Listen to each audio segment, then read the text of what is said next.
everybody, welcome to the Pylon Show. It's been a while. Here we are, and we're going to talk about some StarCraft 2. Oh, LOL, no, I'm Artosis. I don't do that anymore. We're going to be talking about Age of Empires 4. No, just kidding. I'll be casting Super Tournament this week. But anyways, Age of Empires 4 has come out, as I think a lot of people have noticed. Obviously, everyone has kind of migrated over there just to like stream it a little bit, try it out a little bit, including my wonderful guests here today. Let me introduce these guys before we get into the topics. First up, ViBE. How are you doing?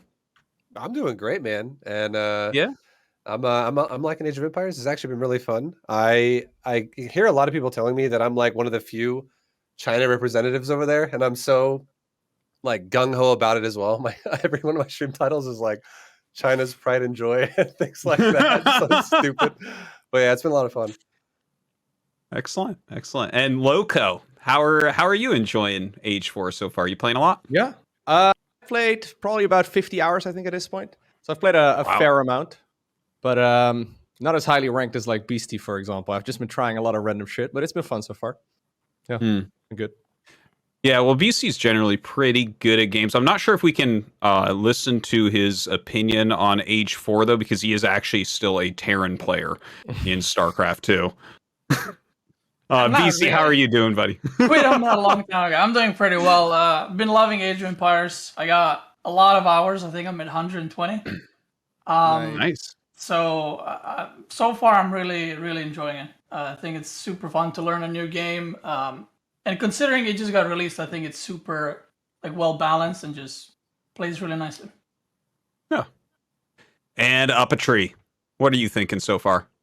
Well, so I've played, I don't know, probably like 30, 40 matches in 1v1, and then probably like 10 to 15 team game matches with the boys. But that's like, 10 to 15 team game matches is like 15 hours of gameplay, because team games go long. And in 1v1s I've just been spamming the bowmen, lots of longbows.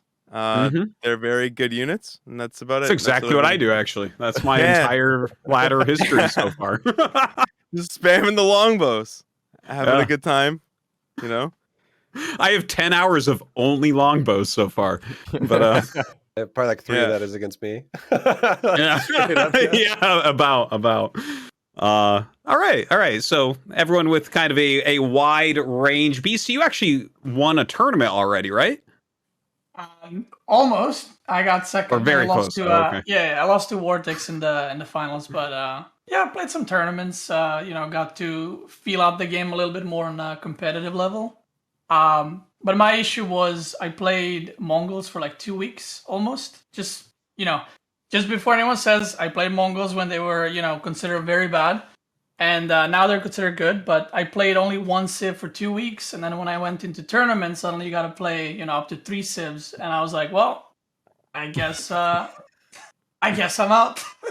You can learn the French in like 5 games, dude. You'll be fine. That's the thing. I did learn French, but then he banned Mongols and French, so I was stuck with 6 Civs that I'm. Oh, you can veto civilizations? Yeah, yes, you can veto 2 in the tournament I played.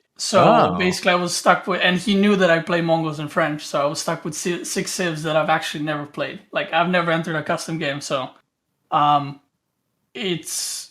In a way, Civs are very similar to one another, but they're also very, very different because each one of them focuses on something different, and that's their strength, and you kind of got to lean into it, or you're just playing a weaker version of what he's doing, basically. So, actually, that's a really good place to start because obviously this is like a StarCraft 2 based show. So maybe we can talk about if you're a StarCraft 2 player, what is the feel to the Civs? Like, how are you going to find the right civilization that fits your style, fits your race? Like, for instance, if you're a Zerg player and you want to try out Age of Empires 4, what race is going to feel the most Zerg-like? If you're a Terran player, which civilization can you choose to punish yourself with? If you're a Protoss player, how many knights can you make with France? That type of thing. Exactly. Like, so what do you guys think for that? So I think that initially that's the way I was thinking about it. Like, what is Terran of Age of Empires? What is Protoss? What is Zerg? But it's more so that each civ focuses on either economy, early pushes, capturing points for gold and stuff like that. And then you kind of build your playstyle around it. So for example, you can do a Zerg-like style with different civs. Some might be better with it, some might be worse, but they're all viable, which I think is the really cool part about Age of Empires is even if you play, okay, maybe not Chinese because they're very late game oriented, but most civs you can do like a heavy knight play and just harass and stuff like that. You just get to that point in a different way. So with certain civ you would capture relics, with certain civ you would capture points to get that gold income. So it's kind of like you figure out how the civ plays and you build off of your play style off of that, which is something that I really like. It doesn't have to be like if you play French, you have to play this or you can't win at all. There are benefits to it, but it's not, it's not a definite kind of answer to it. Okay. Any other comments on which race or thing would match up with a style well for people? The way I kind of approached it is like instead of it being a carbon copy of like what it feels like in terms of like, oh, this has definitely got some Zerg elements to it or a Terran element to it. It's more like thinking about the styles of RTS where it's like, are you an aggressive player? Are you a defensive player? Are you like a really turtley kind of a player? And then you think about a civ that like offers you that tool. And like for me, when I play Zerg in StarCraft 2, I'm definitely the kind of player that's like, I'm gonna be so greedy. I'm gonna make all my bases, all my queens. I'm gonna like try not to lose all my drones, but then I'm gonna have like 80 drones super fast. And then the big thing that like sold me on the civ I play, which is China, is they have this like crazy efficient way to make workers super fast. So it has a really similar concept in the way that you have this like economy boom super hard. So I'm like definitely more of an economical kind of player. I like to play late game super hard. So China was like a super good fit for me. But I feel like other civs can do it too. Like there's definitely like there's stuff I don't even know about the game still, just because it's like so new. But like there are certain things that other civs have too that can definitely fit that play style too. So but some civs do it better than others for sure. Like I wouldn't say like Mongolia is like, oh, that's a super late game civ, because they just feel like if they're not aggressive, I mean, you can correct me if I'm wrong, Beastie, but I feel like if you're not aggressive on Mongolia, you're probably not going to be very efficient with that civ. Like you need to definitely be attacking them. So yeah, you just figure out your playstyle and just kind of figure out like what civ kind of fits your role of how you like to play. Okay. And Lowko, what civ do you prefer, or couple civs do you prefer, and how do they really play out? Yeah, I've been trying them all, so I haven't really settled on just one of them. I think the only one I haven't tried properly yet is I don't even know how to pronounce it. I think it's Abbasid or Abbasid or however, wherever you want to put the emphasis. Those the berries of the Delhi, right? Yeah. I've been really liking the Delhi, actually. So I only started playing the Delhi a couple of days ago, and they have these war elephants that are super strong in the late game, and they have some cool mechanics. In general, actually, I'm really impressed with the factions in the game. Like, when I first thought of Age of Empires, I thought, okay, it's going to be like Age of Empires 2, where like all the factions kind of are the same, except for like one unit maybe, or at least it feels very similar, but they all feel very different. And it's been really fun, actually. Like I thought initially, okay, if it's 8 very unique factions, like imagine StarCraft with like 8 races, that would never work balance-wise. But so far it's working out quite well. I feel like the balance of everything is pretty decent. I mean, there's some strategies that are maybe a little bit too strong, like the boats from the French are maybe a bit too good. Oh, a few things here and there, but like maybe. in general, I think I think in general it's actually really quite impressive though, considering like the starting point. I mean, we had like 5 Rex Reaper rushes in StarCraft 2, right? And Wings of Liberty. That was pretty bad. Yeah. Sal, what are you liking as far as civs so far? So I'm going about it like I think I'm gonna play English for like 2 weeks, and then I'm gonna switch between the civs to get like a lot of time in with them. And I think English is the first one in the list, right? That's why I think that's why I picked English. With the longbowman. Yeah, with the longbowman. So I don't know a lot about all the civs, so I'll be learning a lot. But I learn a lot on the job. So like with the elephants, for example, I saw an elephant, I was like, okay, this is good. So I had like, almost like a ton of bowmen. I couldn't kill it. And then I like literally had to cycle through every single kind of unit. Nothing killed them. And then eventually I realized like, holy shit, like even though I have 3/4 of the map, it doesn't matter because I didn't like stop this guy early, and now he's maxed on elephants, and he just walked over me, and I died. That is my experience in a lot of ways, and I had the same experience with the French on island maps. So I know to play French on island maps because I built 4 like attack boats, and 1 Hulk showed up, and I died. I was like, oh, okay, sick. So like we need to play French because they get Hulk in feudal. That's good. Yeah, that's what I've been Alright. doing as well. Like I get killed by a certain strategy, and I'm like, oh crap, I want to give that a try, and then I Yeah. I'm just going from one to the next, just giving out different things. Yeah, and you Well. realize that like if you have shared water, you have to play French because you need like basically it's you have to get stone to build a TC normally, but you can sort of get around that to build more workers by getting a dock early. Mm-hmm. But then if you get a dock and the French player gets a dock, then the French player shows up to your dock with a Hulk, and you're like, oh, nice. So in order to actually do anything useful on shared water island maps, you need to be French.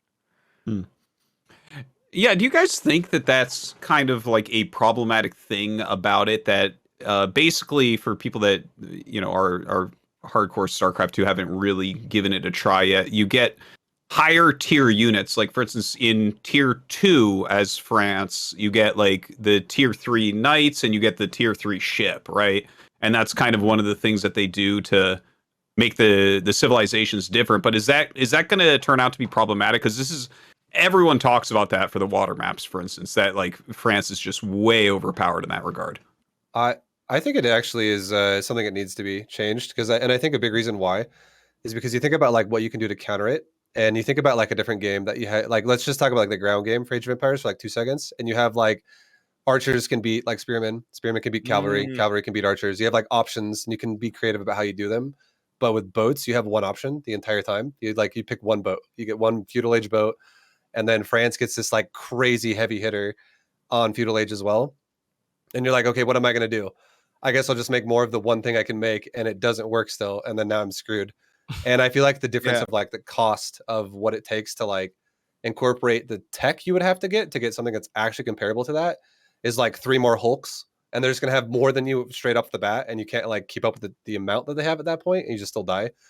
So they definitely have to do something about like give you more creative ways of like maybe having like an overlook of a tower that can like shoot further range through water or something, or like something on the ground that can give you options to deal with boats or add more boats, or just something like that. There has to be more you options. get a heal, right? You like your boats heal if they're in the docks, so that's like I guess a small way of coming back, but it does feel a little bit shaky. Like it feels very one-dimensional in water for sure. Like as soon as it's a water map, instantly everyone switches to French, and if you don't, you lose. Like it seems to be the general play, but yeah.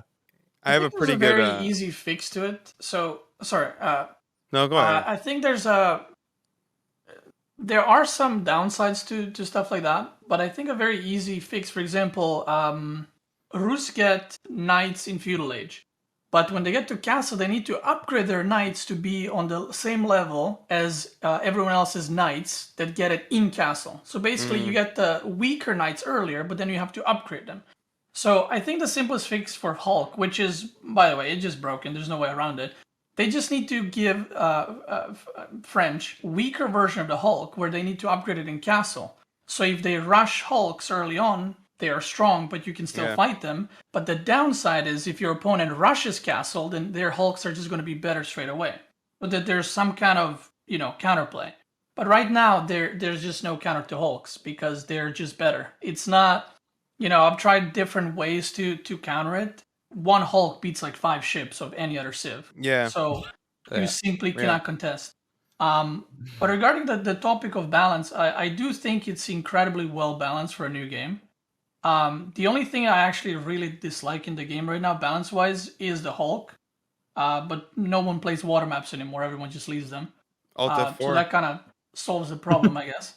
And the second thing that I really dislike is town centers not being able to target fire stuff. 100% agree. Oh, yeah. And I think ram pushes are so easy to execute, and they're so incredibly hard to defend. Dude, that's like my life on China all day is ram rushes. Yeah. But like there's no advantage to not being able to retarget either, right? They like removed the feature for being able to retarget. Well, basically, what I heard, so with towers you can target fire, but what I heard Yeah. is that they didn't implement the a different command for attack with town center and rally point. So the reason why it doesn't work is when you right click, it rallies units to stuff instead of actually attacking it.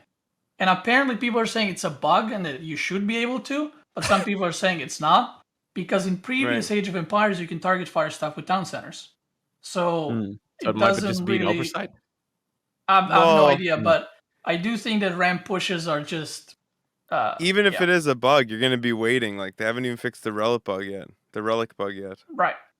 Right, where you can just duplicate relics and make like crazy amounts of money.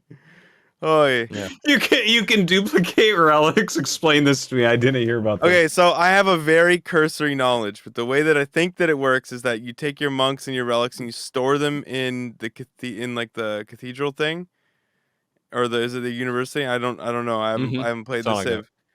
And then you can store them, and then when you take them out, you can overdraft, essentially. You can keep pulling them out until you have more than the number of relics. And then you just delete the cathedral, and then you make a new one, and you do exactly the same thing. And you just actually slowly build up your count of relics. I'm pretty sure that's how it goes. Yeah, I haven't actually played with it, but it's something along those lines. There's another exploit with like upgrading some...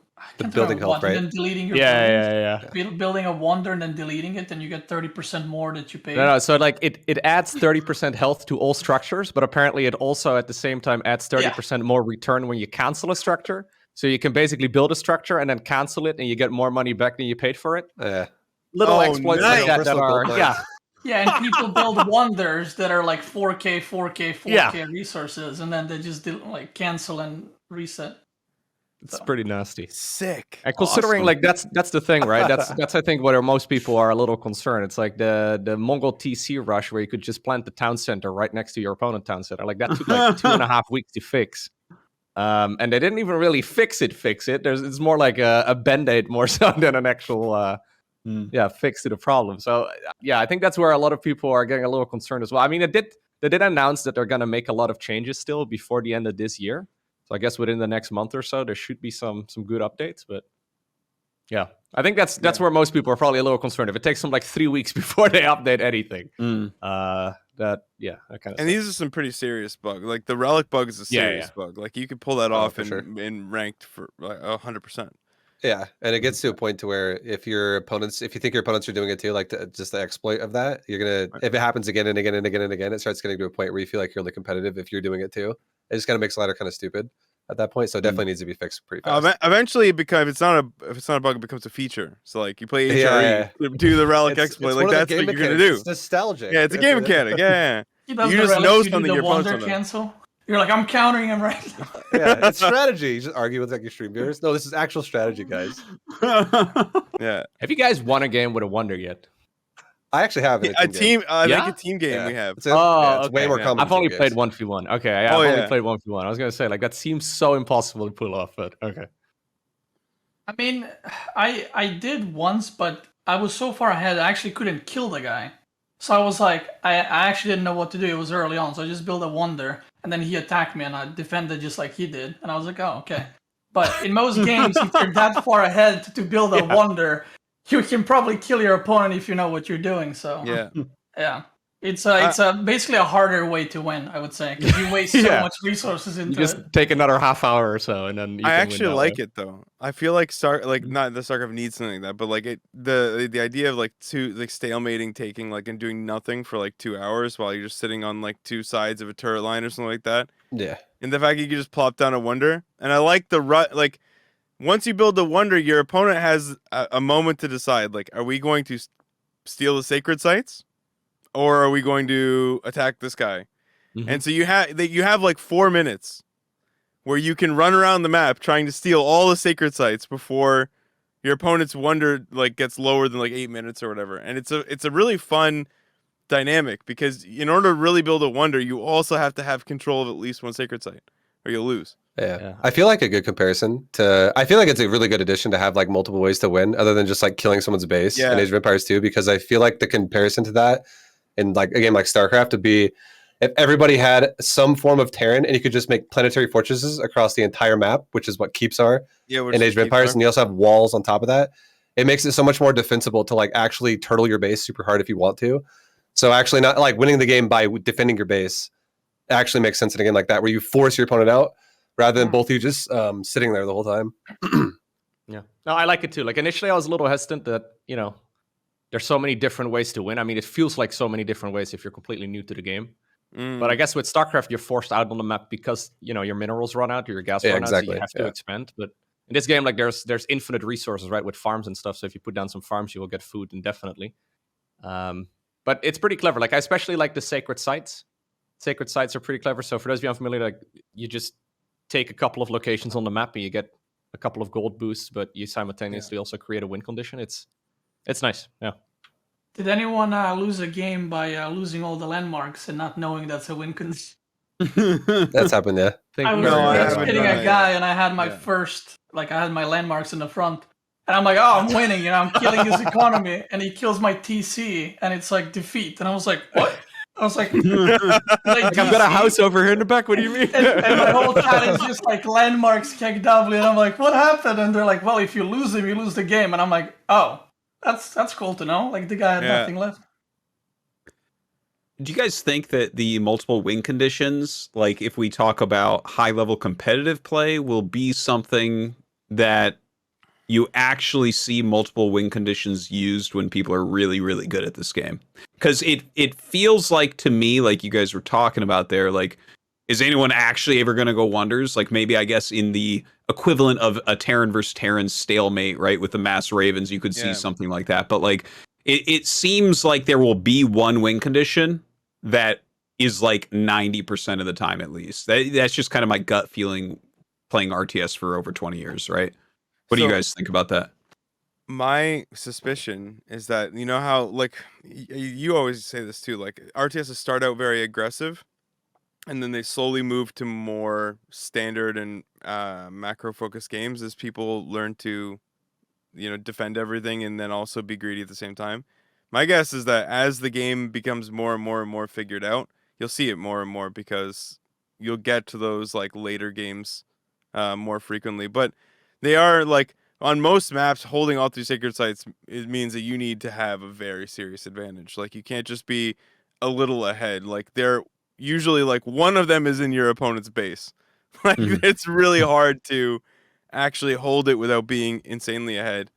But I would imagine Wonder Wins would probably be more common because of the trade, because of the ability to trade into resources. Like, if you get really far ahead, like certain civs, they get like indefinite food and gold depending on, you know, what they have. Like the English get the farms with the gold, so you can like trade in for it. But I don't know, like it's still really early, and I guess AoE2 map as well. Yeah, I don't know. Like for example, on King of the Hill, there's only one sacred site, so everyone just kind of runs over there. Yeah, right. Yeah, Delhi on King of the Hill is really good. Because they get bonus gold from sacred sites, and basically you rush feudal, you go to sacred site, and you can wall off with your infantry. So the opponent have to go like rams and stuff, and then you can just like all in basically holding that from the very get-go. Because it puts a lot of pressure. Cool. Like when that thing starts ticking, you know, you can't be like, I'll get that later. You kind of have to start working already on it. So yeah, 10 minutes feels like a long time until it's not, right? You're like, 10 minutes. It's like 5 I'll go in 7. It's fine. But I think Conquest is, you know, just killing your opponent is probably going to be 99%. Maybe someone winning with King of the Hill Sacred Sites. Maybe sometimes Wonder. But from all the pro games that I've seen, it's very rarely like completely even. Because the games are very aggressive. And someone always gets some kind of advantage. So they'll probably be able to, you know, push through it. But I do like that there's an option. Because if there wasn't an option, there would be way more camping and you wouldn't need to, you know, get the map control. You can just stay in your base. But this way, it's like, oh, you can stay in your base. You just capture the points and you win. So it kind of forces the opponents to actually move out and be on the map, which in return can give you the chance to attack and actually kill them. So yeah, it creates a sense of urgency for map control. Like you kind of have to. You can't just Yeah, that's exactly what I was going to say. I think the points are not going to be like the way you're going to win. I think it's going to be the way you're going to force fights to happen more so. Because if they don't, then they're going to lose. Yeah. What do you guys think about the pacing of Age 4 compared to StarCraft 2? Like, what do you think about the average game length and the amount of time it takes to do things in it? Because it feels and looks quite a bit slower than Star 2. I actually get this question constantly on my Yeah. stream, and I feel like I mean, I hope I've gotten better at answering it now, because I feel like in the beginning everyone's like, "Oh, fuck you then, ViBE," because like apparently I answer in a way that's like Whoa. StarCraft superiority. Wow. But I always answer like this is how I always answer it. Okay, I'm always like, Age of Empires is clearly a slower game, but that doesn't mean I think it's a worse game. But it's absolutely a slower game. Like if you look at the pacing of the average game you'll play in StarCraft, we're talking like 10, 12, 14, 15 minutes, like for most of your games. And Age of Empires, we're talking like 30, 25, something's like double the time essentially for like the average game you're going to play. If it's going to go like other than like a rush and the game's over.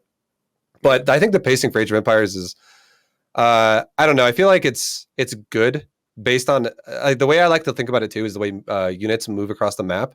And if we're not talking about cavalry, if we're talking about anything else, units crossing the map feel almost equivalent to like a queen off creep in StarCraft. Like they just take forever to get from point A to point B. And I feel like that, 8 archers, let's go. And it takes right. And I feel like it minutes. creates a maybe in a different way. It's not as like crazy action packed, but I feel like it creates like a different, bigger build up to like an epic fight potentially, where like there's so much more setup involved in doing something that there's more anticipation to see what's going to happen in a way. So I think it's like a different style to it, but I still really like it. So it's definitely slower, and that's where people hate my answer. Yeah, Okay. I compare it to like StarCraft 2 feels like sprinting, and Age of Empires feels like a marathon. Like, like Age of Empires games just feel like, they're gonna be long, and the pacing is definitely slower. But like once you get to like the mid game, it doesn't feel slower anymore. Like there's enough to do that you're like flying around the map to like manage your economy, manage all your fights going on. You're running out of resources and you have to like take new points, and there's a lot of stuff going on. But yeah, I mean, SC2 at this point is like, you feel like your brain is on crack trying to keep up with everything that's going on. You have like literally 0.2 seconds like makes an entire game. AoE 4, it's like, oh man, he's coming to attack, so like, guess I should build some more production. Like, I think I can just build some production, slap a bunch of dudes I see on archers it. coming. Let's go cavalry. Yeah, I have some time. I think I can just. I'm gonna build 3. What's his units? Oh yeah, okay. I'm gonna build 3 stables now, and then by the time he gets here, I'll have some knights. Like, we'll be good. And then when he shows up, he got some knights. He's like, oh, I gotta go home. Yeah, it's Yeah, you're right. Yeah, it's something, but I like that about it. Like, and I like specifically as a streamer who plays like a lot. Like, I play like 5 hours of SC, and it's like straight, and then you're kind of dead. Then I can play AoE after that, because you like it. The build up to every match is like longer, and then you kind of get like a break in between. Like where that's SC2, you just immediately like right back into it, like flying as fast as you can. But definitely, like Death SC is like one of my really good friends, and he plays a lot. He plays at a pretty high level on just in AoE in general, and his games have gotten shorter on average, like 15 to 20 minutes. So definitely, I think you can play more aggressively and get shorter games out of it on average. So like it doesn't have to be like that, but it doesn't. Just the average thing. It feels like building a worker takes twice as long or something like that. Like even the worker queues. Like, Yeah, it's 20 seconds to 12. Exactly. Yeah. So like it feels like you're just nothing quite is as quick. Like you don't have to go as quickly with your, macro cycles, and everything is a little bit more even. I don't know. I can also imagine though, like I can imagine in StarCraft that like most of the Bronze League and Silver League players probably play epic 40-minute long games as well. And maybe most of us are kind of hanging out around that MMR, right. That's true. No, that's true. That's true. So I wouldn't be surprised if like the game gets more, figured out and people actually know what to do, that the game's duration goes down. Like what's your experience, Beasty? I'm actually curious hearing your thoughts. So basically, my games versus like high level players, if I'm playing a Civ that I know, are actually way shorter than when I play a new Civ against a worse player. Because you people put pressure on you super fast. And I do think that community Age of Empires 4 as a whole is right now in like Silver League, right? In terms of the game, what is going to be in 3 years, like Lowko said. Yeah. So every game is 40 minutes, 60 minutes because people don't know how to push in. So think of it like StarCraft. Imagine if everyone was playing Terran and everyone is lining up siege tanks. And I was like, well, there's another 1 hour game because no one knows how to, build a Liberator, for example. So I think Age of Empires as a game as a whole is just in that state where people don't know how to push the advantages. They don't know how to harass. Like if you play against a high level, let's say English player, like longbows are in your base at like 4:30, already harassing. Maybe they're not all in you, but he's harassing you. He's forcing you to pull workers. And if he suddenly does damage, 2 minutes later, 3 minutes later, he's going to do a ramp push and you're dead. And that game is like 8-9 minutes or whatever. Yeah. So I do think that the game time will shorten compared to what it is now as everyone gets better.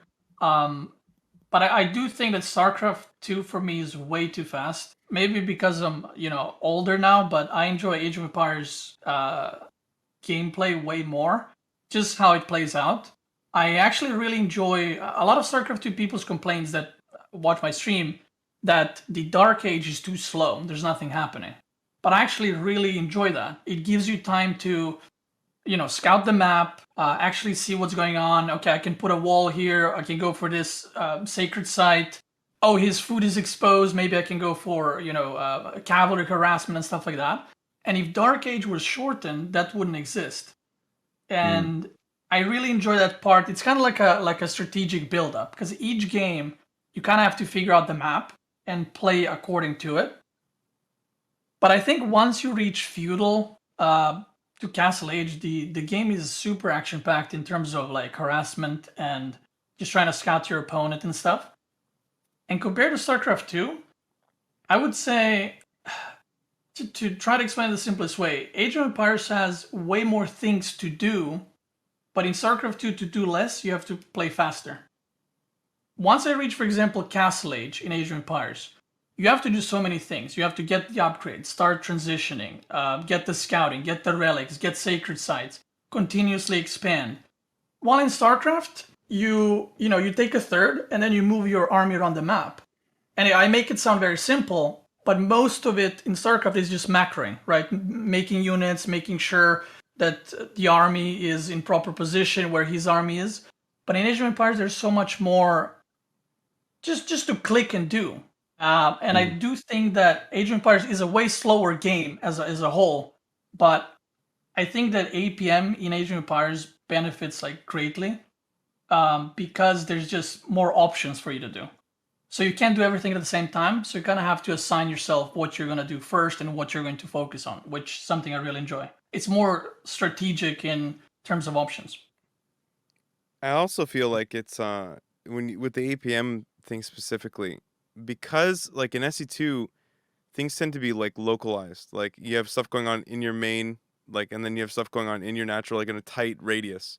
Whereas Age of Empires feels like you have less going on over a larger like space. So you're just like roaming around, like fixing like all the crap that you see. Like, you put your guys on wood, and then you come back, and they're all like chopping like the furthest tree away.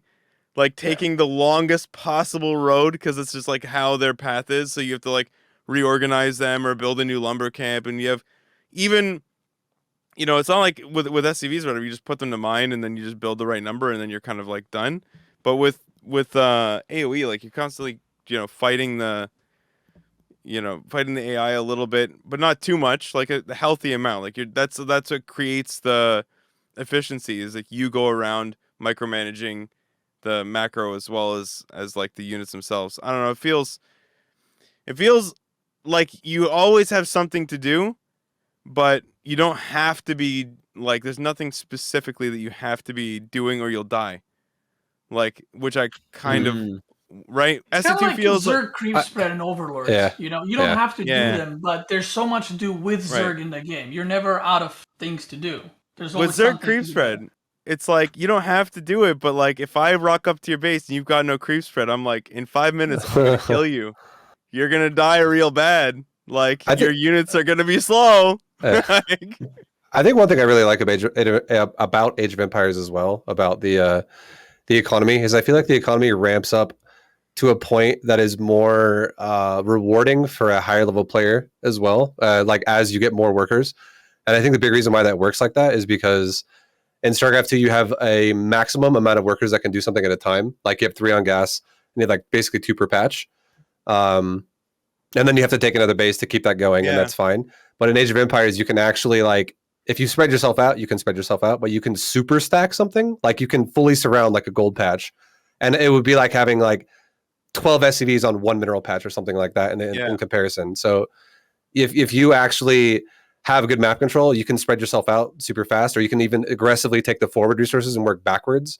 Or you can, if you're not, let's say you don't have as much map control, you can actually like super stack something back in your base defensively and then slowly push forward afterwards. But I feel like it's really rewarding to people who actually know how to macro manage an economy way more than StarCraft 2 ever has like a sense of that.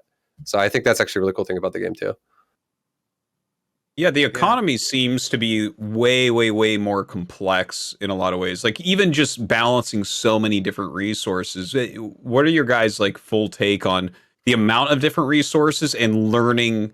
Because for me personally, that's been the hardest thing, is figuring out like how much do I need on wood, and how many do I need on food, and how many on gold, and what do I use stone for? Like, you know, it's I've found that to be kind of a difficult transition as a StarCraft player used to just minerals and gas, which is so comparatively simple. I actually really like the whole discovery element of it. It's what I think is what all of us probably like about RTS. It's like discovering and learning a new game.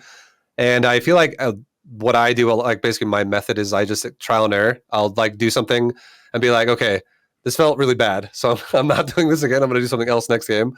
Try something else, maybe works a little bit better, and you just build on it and build on it and build on it. And I feel like you just learn so much more of the game that way too, when you just kind of experiment with like, okay, this game I'm going to go stone first and go for an expansion, or the next game I'm going to go gold first and go for my feudal age, and then do something from there. I think the hardest thing for me to learn though is the fact that other civs have different costs for certain things. Like some civs have like discounts on certain things. Or one thing I didn't know as well is I was so confused about Mongolia. I was like, because I didn't know what an OVO was at first for a while. I was like, why is this guy not running stone? Like, what the hell is this guy stone at?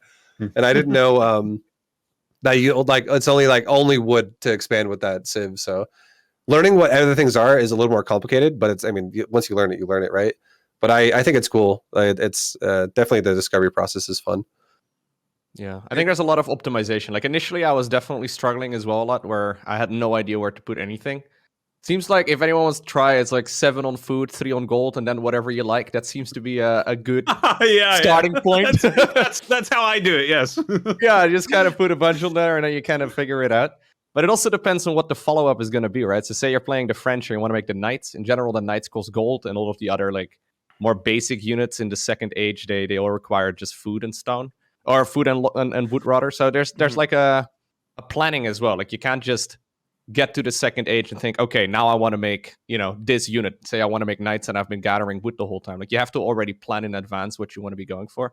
But I think mostly just trial and error is probably the best way of doing it. Like initially you can kind of ignore just the stone. I haven't really been getting a whole lot of stone in most of my games just to get a second TC sometimes, but it's like one extra resource and then balancing.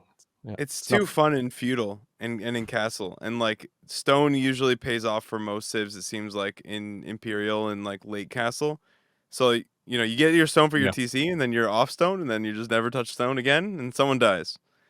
But that's just for now though. Like I can imagine as time goes on, of course, be a lot more optimized. But the thing I like about the 4 resources is that it really feels like it will reward people who plan like more than anything else. Like if you have units you want, some of them, like man-at-arms requires like gold and food, and archers require like wood and food. So if I wanted to do like a man-at-arms rush, it's completely different than like my economy. So like in SE2, your economy is usually pretty similar, right? Like if you don't really manage it as far as like your gas count, for example, you just take all the gases and you just build up to 75 workers or whatever to saturate everything. Sure, you might float, but you're gonna be fine. Whereas it feels like with AoE, like those that are more precise with what their, like where their workers are, will be rewarded a lot more, like given what units that they're trying to play, which is going to be really cool. I think I like that. I like that you're able to get rewarded for planning like that, whereas it feels like in SC it does reward you, but it's kind of like capped on how much it does. Really, I think. I think one great thing about Age of Empires is, you know how in StarCraft you scout the front and you see, 10 Marines. It's like a reactor barracks, and then you're like, okay, it can be this build or that build. In Age of Empires, like you mentioned, units cost different. Some units cost gold and food, some like archers cost wood and food. So based on what you scouted your opponent is getting resources, you can kind of determine what he's going for in advance. So you don't need to see the archery range in order to know he might be going archers. If he's heavy on wood early on, you can be like, okay, well, he's definitely not teching up because he needs gold for that, so he's going for archers. So you can kind of also prepare in advance, which I think is really cool. It's basically a new way to scout, because in StarCraft you kind of have to see the units or the buildings, but in Age of Empires you actually look at the workers. You see what they're getting. For example, if they're getting stone super early, it's nothing else but town center, right? So you know that they're expanding and you can basically plan accordingly.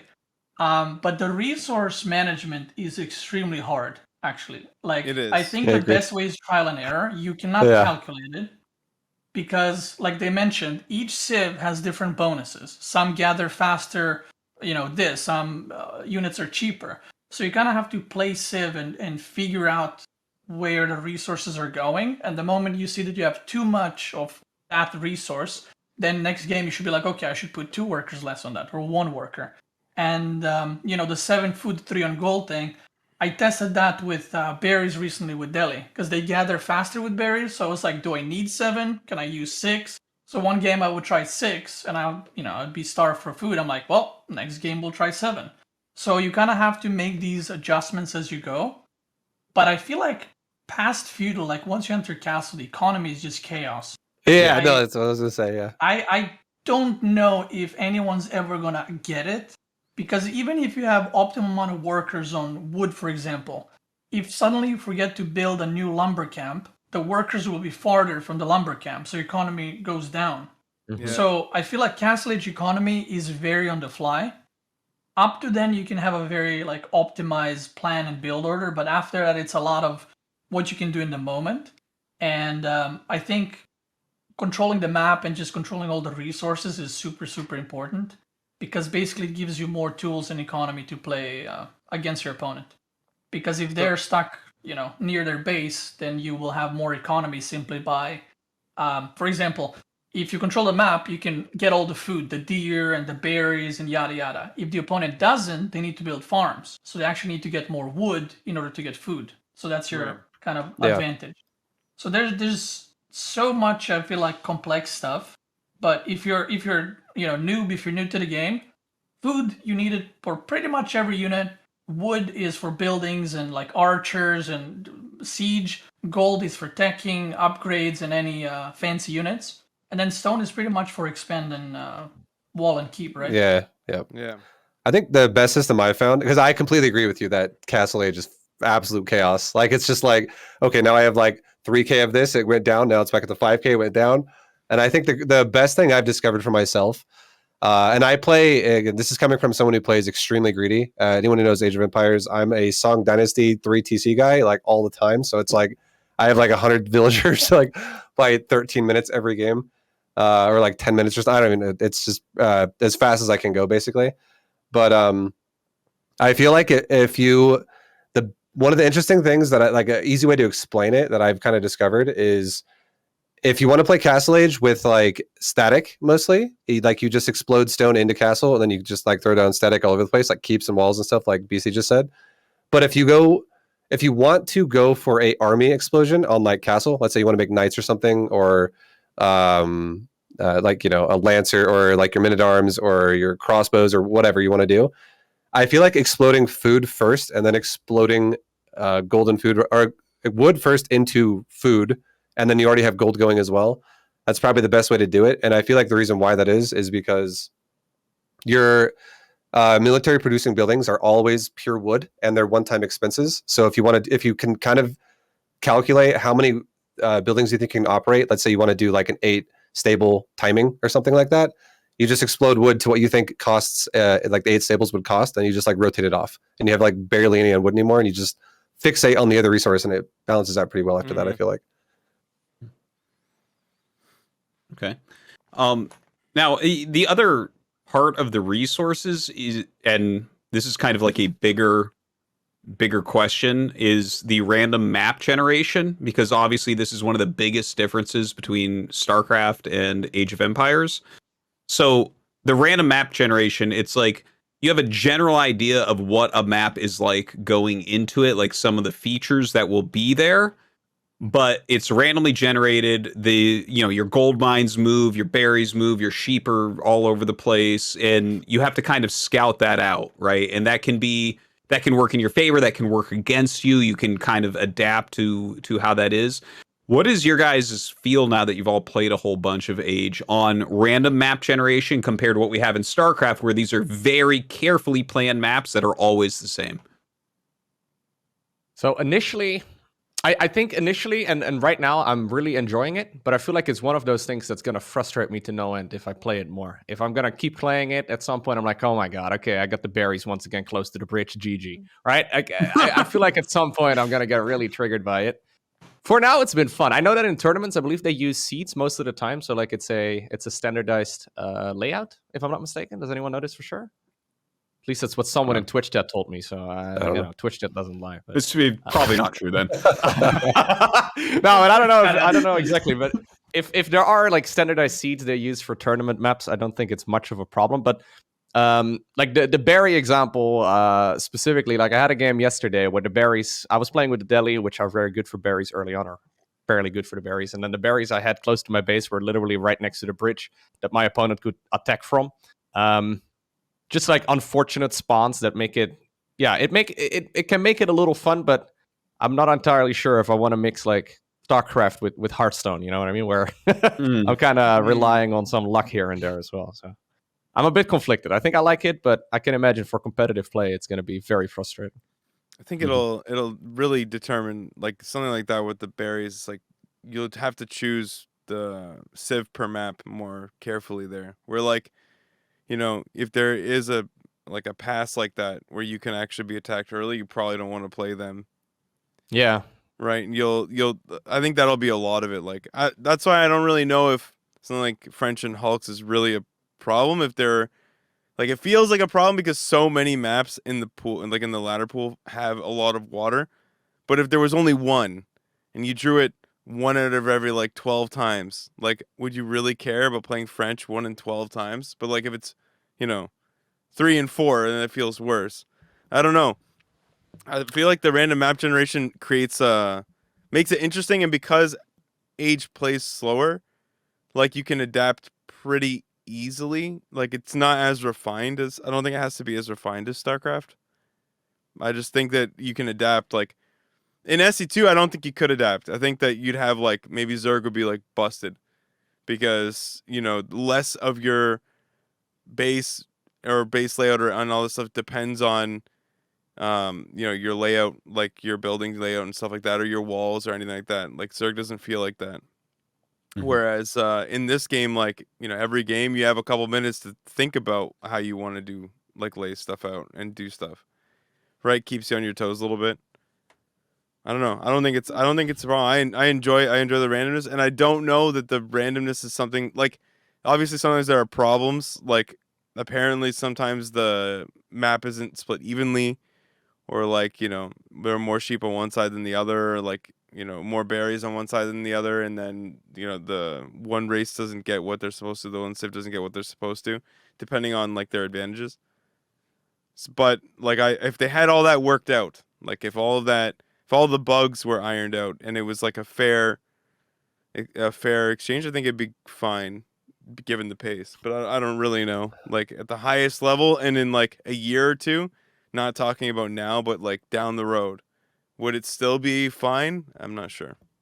I think the only thing that makes it like I would say as a StarCraft player, I would probably prefer a seeded map as well that was like perfectly balanced, right? Like I think most people would, for that, because you don't ever want to be the person that's like, oh well, I have a disadvantage now and I have to overcome that.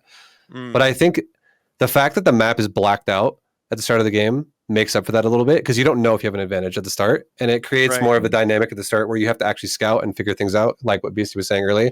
It creates like an interesting part of the game where the game is slow. You can actually discover an advantage that you might, like a little bit of an advantage that you might have, to be like, oh, that's something I could like abuse, and I can now take advantage of that if I want to alter my build.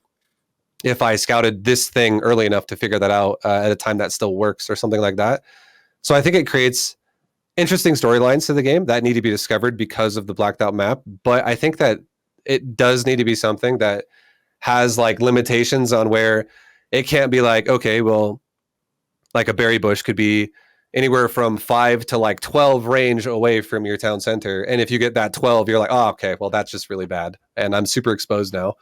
So as long as it has like some type of a fair, like the whole map needs to have somewhat of like a decent balance of like, you can't have like all the gold on one side, obviously, but around like, I think like the initial resources around your main, you always do get those, but maybe if it's like not going to be too far, if those initial set resources are like at a certain point, I think it would be totally fine.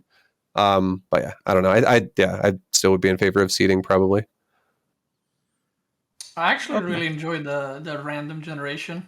In StarCraft, we've been playing on the same map for the past 4 years. It's just different colors on it, but oh wow, my natural is right there. Oh, the third is right under the main. Wow, I haven't seen that one before. It's like I'm bored of it. I've said this so many times during StarCraft. It's all the same maps. It's just repainted. You know, then the one map is like the middle is super open, and then the other one has a rock on the middle. It's like wow, that changes the gameplay a lot actually. And I think StarCraft, I've said this so many times, StarCraft 2 maps are so uninspired, and they're just all the same. I've actually talked to some map makers in StarCraft, and basically there are map makers that want to make, new maps. Like, back in the day when people made like in-base natural and stuff like that, that was new. And people want to make new maps, but the problem is when the map goes through the process of getting picked, no one picks the weird maps. Everyone just picks the standard because people in StarCraft 2 love that. I personally really dislike that. I want, like, it's a strategy game. I should have a strategy on a map. But if all maps are same, then there's no strategy. Then there's just mechanics. So I do think that Age of Empires, the initial like berry, wood, and gold should be same, proximity from your TC. It should be random, in my opinion. And there were some issues with, like someone mentioned earlier, where like not same amount of gold would spawn on your side and their side, which obviously should be fixed because it's kind of stupid for them to have like 5 golds and you have 2. But other than that, I do think that the very unique thing about Age of Empires is, like I said, scouting your opponent and being like, oh, he has a forward gold, so I can tower rush that. Or he has a back gold, it's safe. And at the same time, he will feel safe if his gold is more tucked back in the back of the base. And in the middle of that, you can kind of create strategies, which is, I think, where like the really, really good players in 6 months to a year will excel at. Kind of seeing the map and kind of planning, mapping out in their head how they want to play it out and what sides they want to push. Maybe they want to push from the left side because there's a gold there later on. So maybe you don't want to actually push, you just want to hold the gold, right? But in StarCraft 2, it's, if you think about it, I know a lot of people, looking back, didn't like Wings of Liberty. My favorite expansion was Wings, not because the gameplay was insane and the players were amazing, but because I remember that every time I watched a tournament, there was a different build every map.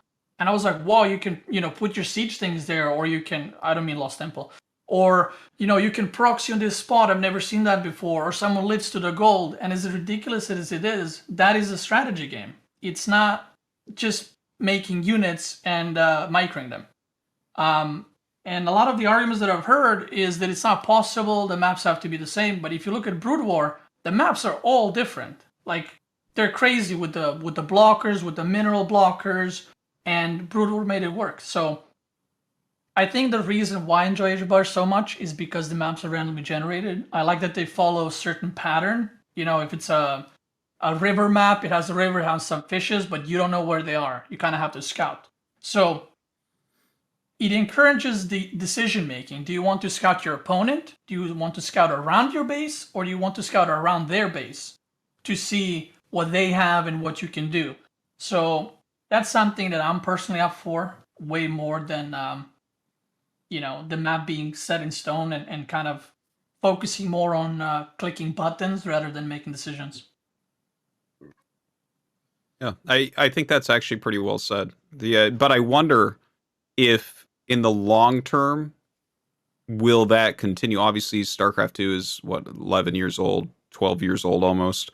Like obviously over time, like you said, it seemed more creative at the beginning because it wasn't mapped out, but it's become more mapped out over the years. So much professional play, it gets whittled down to very straightforward stuff, becomes more mechanical. Do you think that Age of Empires 4 has the potential to be more creative over the next 10 years than StarCraft 2 has been? Like that, do you know what I mean?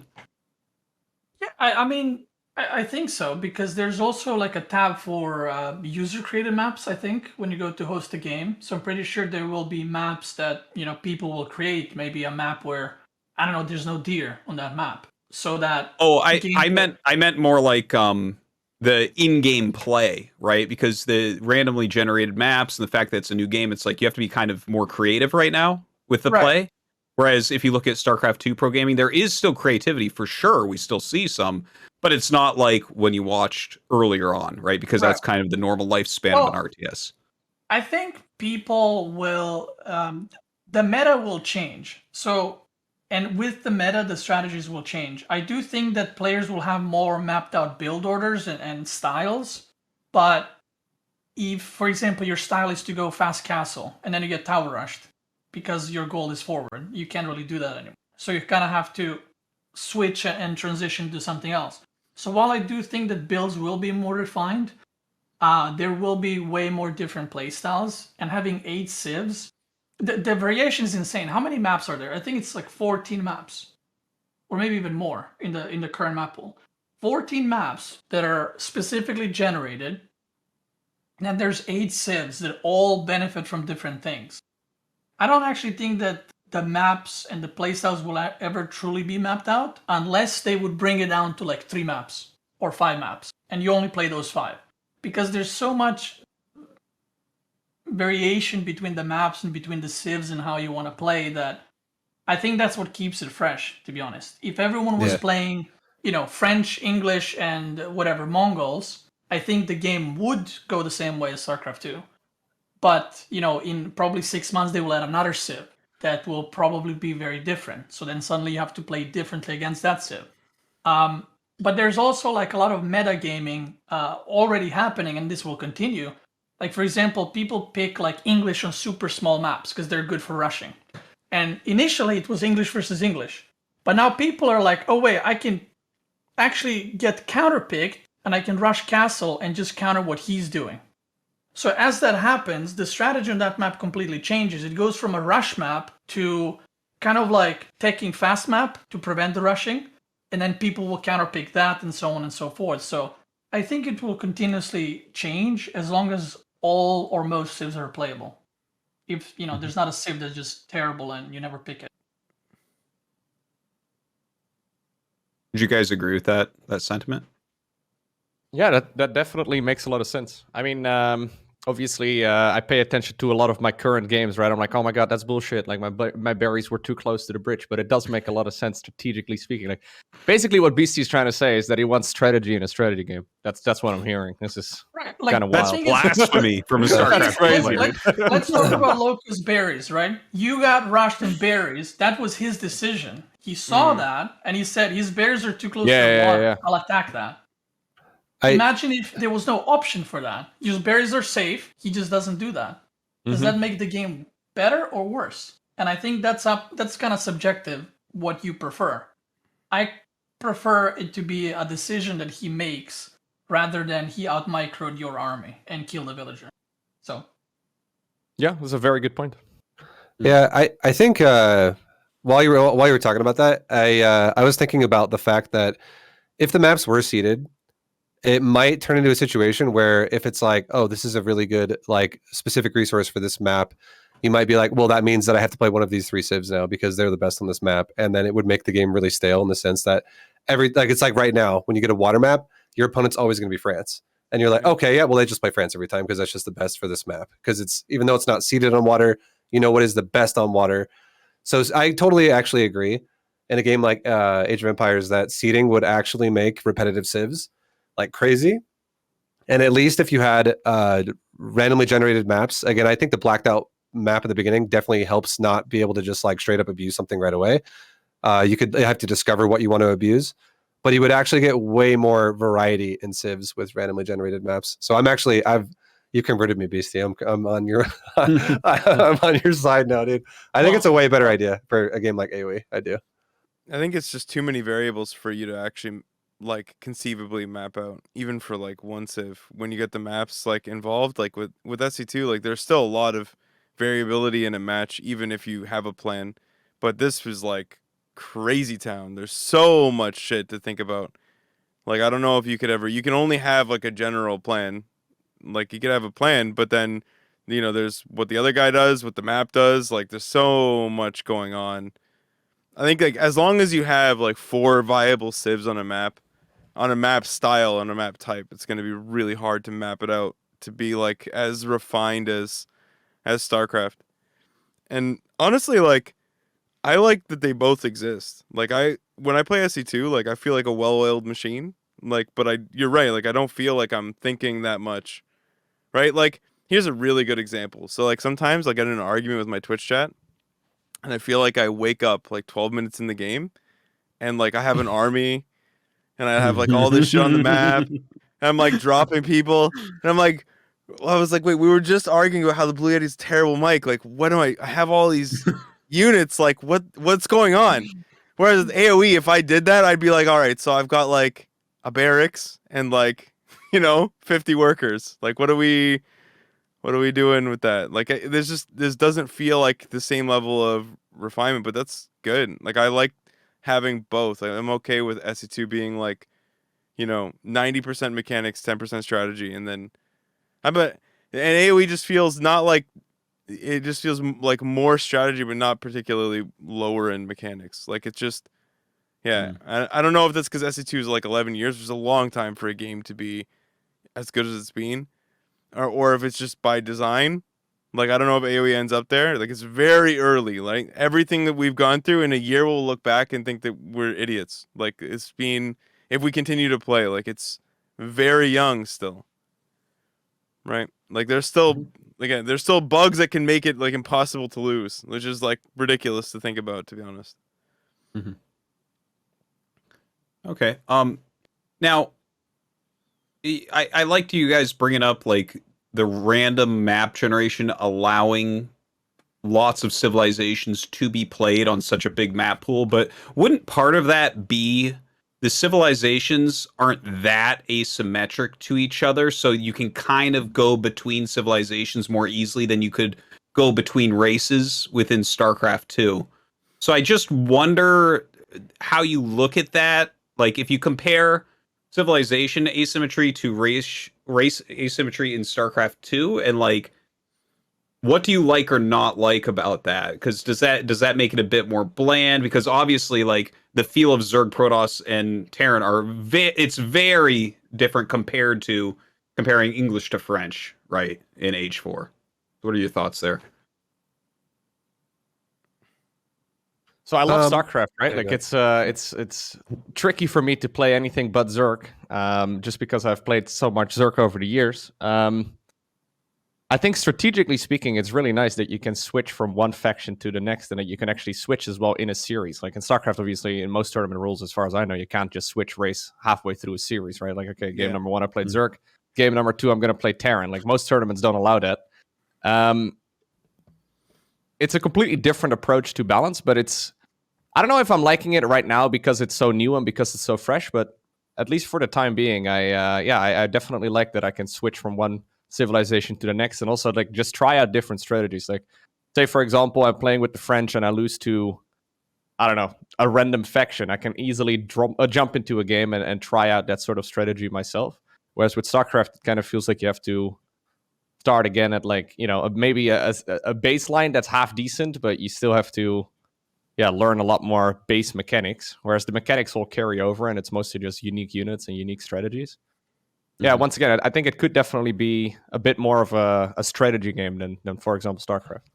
I think my thoughts on it are, I would hope that the part of the strategy of the game isn't going to always be you have to play other civs. I hope, like, if you really want to master a civ, I hope you can actually do that, because I feel like it's like the difference of me playing Terran and me playing Protoss and me playing Zerg right now in StarCraft. I've played Terran and Protoss for like what, a year and a half, 2 years, maybe 2.5. I don't know. It's definitely a lot less than I played Zerg. And when I play Zerg, I feel like I'm like an encyclopedia of what they can do. And there's so many things that I like, so many different metas I've played with Zerg that I have such like a level of understanding of that race in that game. And I would hope that for the future of AoE, like going down the road, years down the road, that you can get a player that is like, oh, there's a tournament happening, and this guy is the best English player or the best whatever, like Delhi player, just whatever civ he's playing, and he doesn't just have one strat with one civ. It's not like, oh, well, every time he's English, he just always does longbow all-ins. A longbow all-in every game because that's his English strategy. He has like 10 different builds he can like flow into every time he plays a game. So it's like you don't actually know what you're going to expect. You just know what that civ tends to lean towards, like especially maybe as I feel like openers maybe are a bit more dictated, but in general, being able to like rotate into something else, I think would be huge for the game. And I really hope it's like, I think it's so undiscovered right now. And like from my experiences by just playing China for the whole time so far, I have like 200 games on China, and I feel like I've played like 5 different styles already, and they actually all seem somewhat viable. Obviously, I'm not like playing at ranked number 1. I'm a bit lower, but I feel like I've actually made multiple styles work, and I actually love the fact that that's happened. I love that I don't feel like I'm pigeonholed into one style. So I actually really would love to. I think it's cool that the option of switching civs is like that exists, and I'm totally on board with that. But I think you should be able to like master one if you want to, and have the civ actually offers you tools to do that. Yeah, I think the only thing that would block that would be tournament organizers making rules like Exactly, yeah. he was talking about, like banning civs or something, which seems silly. Maybe that's something that's needed for balance in the beginning when something might be overpowered or something. But yeah, I would definitely agree with you that if someone wants to just play the Mongols or something, let them, you know? Yeah. Because to build on that just for one quick sec, like I feel like I would hope that the first tournament that happened with like vetoes and how you had to play multiple civs, I hope that's coming from a mindset of more showcase for the game, not so much about how they want to operate tournaments in the future. Because I think eventually, if the game's been like, you know, everyone knows what's going on in this game at this point, I would love it if you could actually just have your civ and like master it and like be like the best of that civ and stuff like that.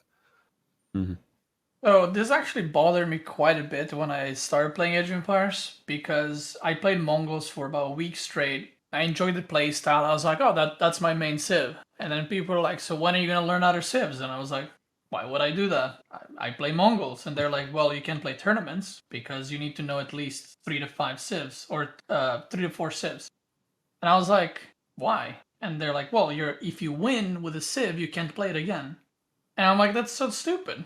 Like, why? I want to play Mongols. Like, you know, coming from StarCraft to me, it's like, I'm like, me Mongol, you know, like, I don't want to play other civs. Do they do that in AoE 2 as well? And that's it. Does anyone know? And I was actually really bummed think out so. initially, because I was like, it kind of sucks. Like, I don't want to learn a new civ. And like ViBE said, you can play one civ in different ways, right? You can, for example, with Mongols, you can go fast expand, you can go trade boom, you can go tower rush, you can go castle rush, whatever. There's different strategies, plus then like the 14, 15 maps. There's a lot of variety there. And then I kind of just accepted it, and I started learning new civs. But I do wonder, because I had this question pop in my mind, right? I managed to reach rank 7 on the ladder with Mongols. I only play Mongols, nothing else. Every map Mongols. And then I started learning other civs, and I dropped to rank 150. So then I climbed up back to rank 100, and I played 3 different civs. So now the question is, am I a better player when I was rank 7 with Mongols, or rank 100 with 3 different civs? And another question is the gameplay better if a rank 7 Mongol and rank 8 player French only would play against one another, or if two guys that are rank 100 would play 3 different civs? What is better for the game? What is better for the viewership? And I'm still not sure. I kind of succumbed to actually, playing other civs and learning. But for example, in the first Genesis tournament, I don't think there were bans in best of ones, so it was all French versus French, right? And while I really disliked initially playing multiple civs, I can see why that can be a problem. Because let's say there's a balance issue. Let's say there's a patch in a week, right? And then there's a balance issue, and it's an obvious one, like a Hulk kind of problem. What if they don't patch the game for the next 6 months? Then you're stuck in, let's say, Delhi versus Delhi for the next 6 months, and there's no way around it. So, in a way, I would much prefer to just play Mongols because that's my thing and that's it. But in a way, I can see the benefit of having to play other civs, although the skill cap per civ will be a bit lower because, I'm not playing just one civ, I'm playing like 5 now, all of a sudden. But I do still think that everyone has their main civ. Like whenever I play a tournament these days, like I played a couple of them, or whenever someone plays in the big tournament like Genesis, everyone knows who their main civ is. So people are still the best with one civ by far, but they're not that far behind with the other civs. So I don't know, that's a question that still, is hard to answer. Or maybe we just come from StarCraft and we just, are used to playing one race and Yeah. because that was my question. Why can't I play, Mongols? Like, I don't want to play anything else. And I guess, in terms of balance, imagine if you played French on every water map and there's no other way. But in the current meta, you can ban French on water and you can have a normal game all of a sudden. So, I don't know. Yeah, I think the thing I'm most scared about if the game is always like the balance issue is definitely a clear problem. If like it's like everyone plays France, the tournament turnout was 90% France, 10% everything else. That's definitely a problem. So that I feel like for me to get my dream of what I would want for racial picks, or like civ picks to be, would definitely need to be an active balance team that needs to be on top of stuff like a lot faster. But I do think the gameplay will degenerate to a degree if it's multi-civs where people will just do timing attacks. Like you'll see the same attack repeatedly from like, oh, this guy's doing another battering ram timing, and it's the same thing everyone does because it has high win rates. And it's like not that hard to master. It's definitely easy to approach into because this guy doesn't have a ton of experience playing this civ. So I don't know. I feel like it's going to devolve into a lot of repetitive gameplay. If it's like if everyone played experience. random in StarCraft, right? Like that would be a lot of very basic timing attacks. Yeah, it's like but everyone 2-Rexes and proxies and it's stuff. It's not the same because if you look, it's similar, but it's not the same because in SE2 the races are very different. Like if you play Terran, like you could be like 2,000 MMR lower with your off races if you've never played them, or like even if you have like barely played them or even casually played them, they're still going to be vastly worse because the mechanics to play are vastly different. Even if you understood exactly what you're doing, the speed and accuracy with which you do them is just worse. Whereas I feel like, at least in AoE, like if I become a good English player, my grasp of the mechanics are like still going to be the same if I go over to play Mongols or basically anything else. What's different is the knowledge and the familiarity you have with what the Civ can do, like from a tech route. So like if you knew like, oh, I have a tournament coming up, like I need to learn 2 extra civs, like if you just took a couple weeks to like learn everything, all the new strategies and stuff, like you're not going to lose your mechanics that you spend all this time developing from a different civ, right? So in that way, I think that might end up happening is it just doesn't really become that big a problem. Depending on meta, you play what there is, and if there are bans, then you like learn. But I mean, you have so many different metas. Like I have a hard time believing that one meta will dominate so hard that no civ can find a way on any map, right, to beat it. And even then, if that happens in tournament, you have bans, which I think is why it's good. It's kind of a good thing. Like, it's possible that bans are good because you have so much variability that and then if you have one strat that's actually completely ludicrous, like, and it always wins, then you can actually create an interesting scenario by banning it, right? Like if there are, like in MOBAs, if there's a champ that's too good, everyone bans it. Or more, I think more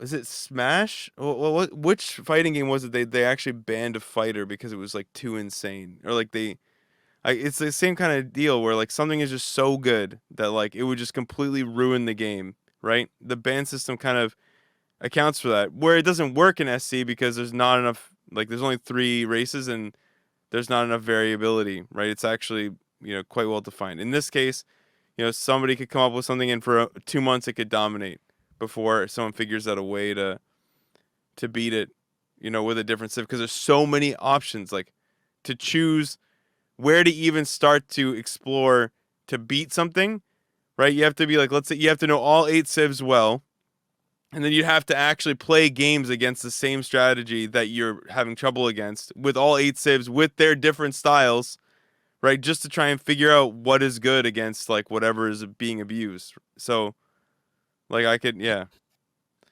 know. I feel like it's okay, to be honest.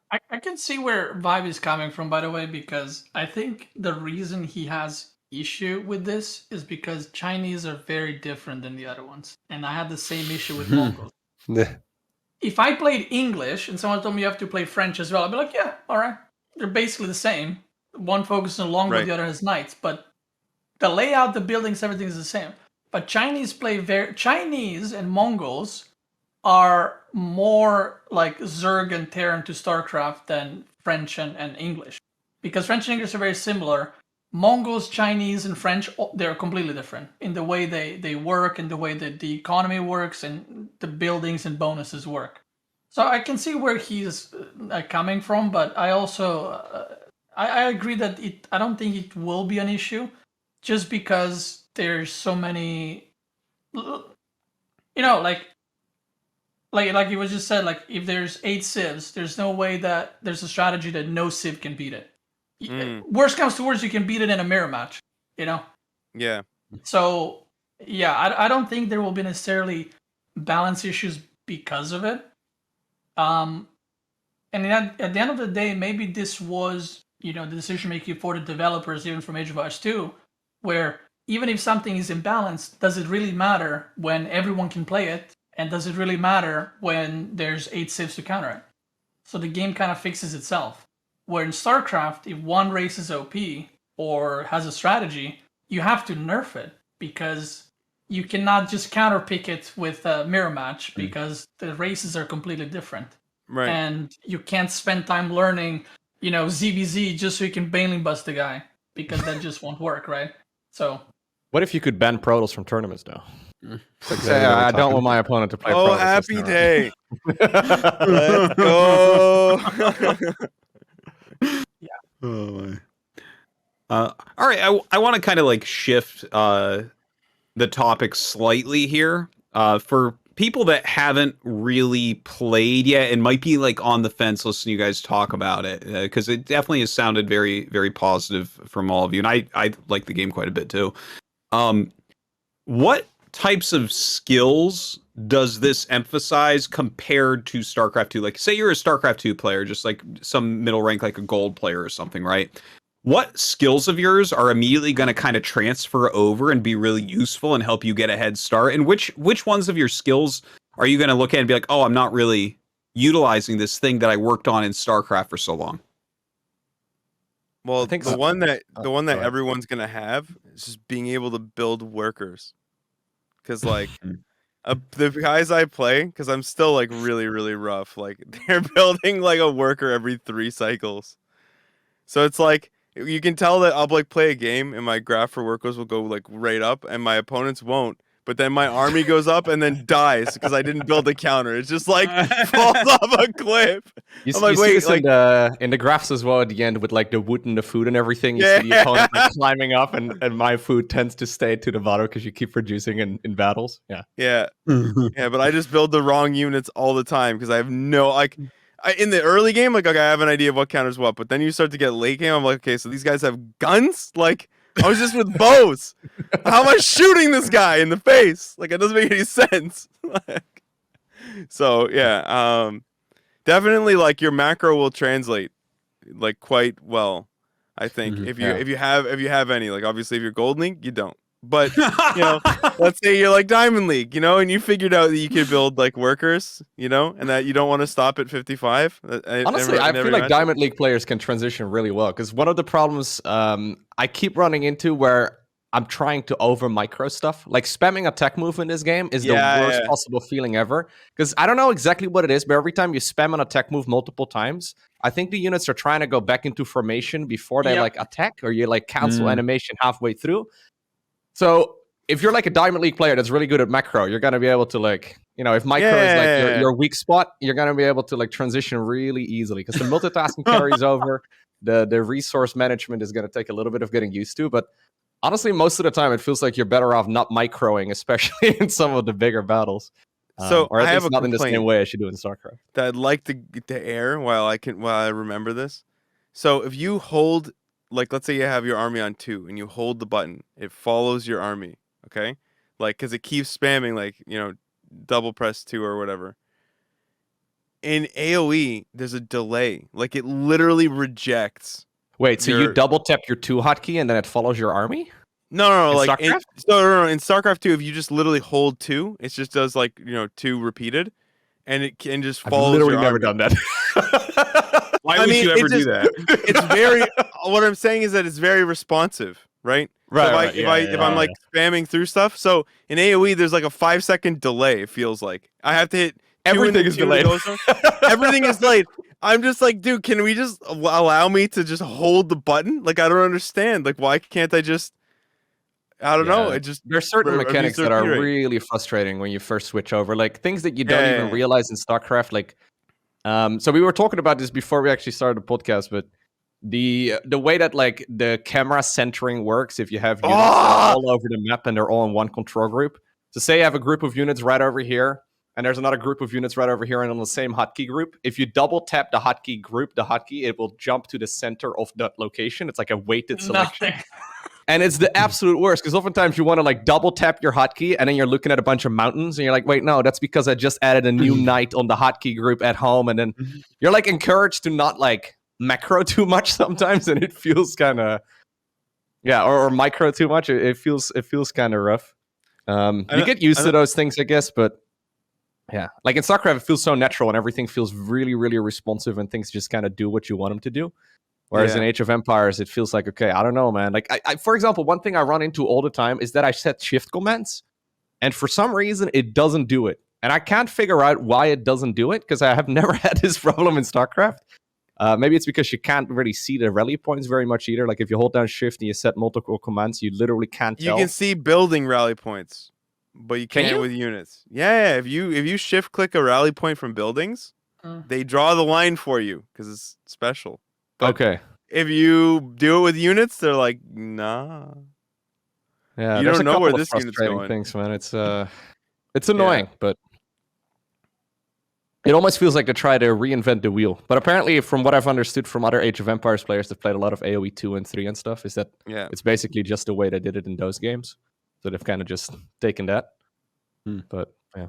Yeah, it feels like that, and this is kind of what I was getting at. Like, your macro will translate, but you will have to relearn like how to actually control units. Like, if you have any idea of how controlling units works in SE2 on like a fine granular level, that is gonna be different. Like, just take like, you know, stutter stepping with the bowman. Like, you have to. It's like wait for it. It's right click A.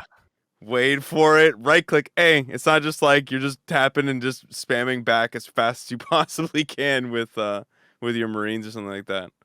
It's a lot of timing based stuff. It feels like. I feel like in this game, definitely like from StarCraft, like what translates over. If like lower level, 100% it's going to be macro, and it's going to be like just learning how to read an economy and be like, okay, cool. Now I know that I need to be mining more of this because this costs that. And that makes sense to me because the same thing happened in StarCraft, where if I want to make certain things, I need to make sure I have more resources to do this and go from there. But I actually feel like in this game, it has way bigger hard counters than StarCraft does. And I feel like Mm. it has an element of micro if you get to in-game that is very comparable to StarCraft. Oh, It feels like playing StarCraft on like a clunky machine where it definitely doesn't operate as well as you want it to if you're if you're used to like something like StarCraft that runs super smooth.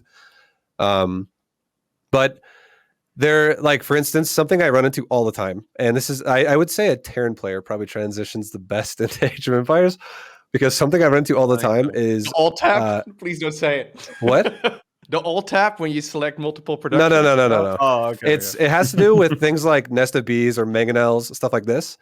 Oh. A lot of times I'll find myself in a situation where I'll have like a massive gunpowder army, or I'll have like a lot of units that are susceptible to Mangonels, and then I will have to spread. And people always tell me the same thing, like, "Oh, ViBE, just hit the button C and just right click. That's all you do." And I'm like, well, you see, I still get AoE'd when I do this though, and I can make this a lot better if I just move manually. And I actually still find myself like, it's more like it almost feels like the best way to describe this in a StarCraft way is it's pre-fight micro.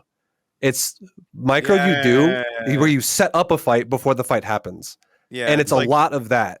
And you do that constantly, and you actually maintain it while you push somebody with it, I feel like. And if you do that well, your fights go so well in this game. But you're not going to have those.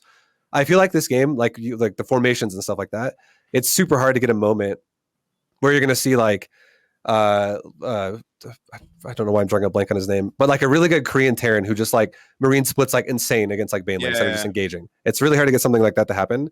And I feel like one of the best ways I've combated the interface in a way that's favorable to me is you never put a unit in the same control group with another unit that has a different move speed. You always put units with the same move speed in the same group. Otherwise they formation out repeatedly like derpy. And it just gets really bad. They also move at the slowest unit. The infantry slows down the cavalry, so exactly, yeah. Very bad strategies. How do you guys feel about the alt tap? Like, this is something that I cannot get over at all. So when you like say you have like a barracks, I don't know, like a stable and an archer range and one hotkey group. For some reason, when you first select the hotkey group, it goes to an alt tab that only shows like a couple of units because of the overlap. It drives me nuts. I can't get over it. I would like to have a solid conversation with the designer who thought that, the council hall, like you can build bowmen, the same thing from an archery range. Same thing. You build the same thing. And it's a separate tab. What are they doing? Yeah. Like, you have to tab from your council hall thing to your archery range to your barracks, but they're the same. They produce the same thing. Like, it's and then by the time you get to the end game, but the execution is horrible. By the time you get to the end game, you have like 7 buildings on one thing when you really only need 3 in the tab. Like, it's not. My brain just can't compute what's going on. Like, I don't understand. But they do it right with the one that turns into a TC. Like, you just produce they'll all just produce for the English. Yeah. But Delhi, but it is its own tab. But it does produce units. So Delhi can get keep, and then you can upgrade so that your keep acts as your TC. So if you, when I did this, I was like, oh cool, I get another TC. So is it its own tab? TC and keep, and the Q for villagers is the upgrades for the keep. And it moved the villagers. I haven't run into that yet, but that sounds dumb. I'm like, why? Just move the keep upgrades. Dude, it's shit like that. I can just feel my body age a year. Like every time I run into one of these stupid. Just like, who made this? I'm just like, what guy was like, you know what would be a really great idea? Yeah, putting that on the same thing as Vils. That would be. I feel like the guy that designed that never was any good at an RTS. Like that. That's the feeling. That guy played Protoss, 100%. That guy played Protoss. But I think regarding like what transitions to go back to that, I think like macro is the clear answer. I think for any StarCraft player, it doesn't matter what race you play, you will transition nicely to it. And if you were like a platinum player who's actually grandmaster, but your mechanics are holding you back, just switch over to Age of Empires and you'll be a pro gamer there.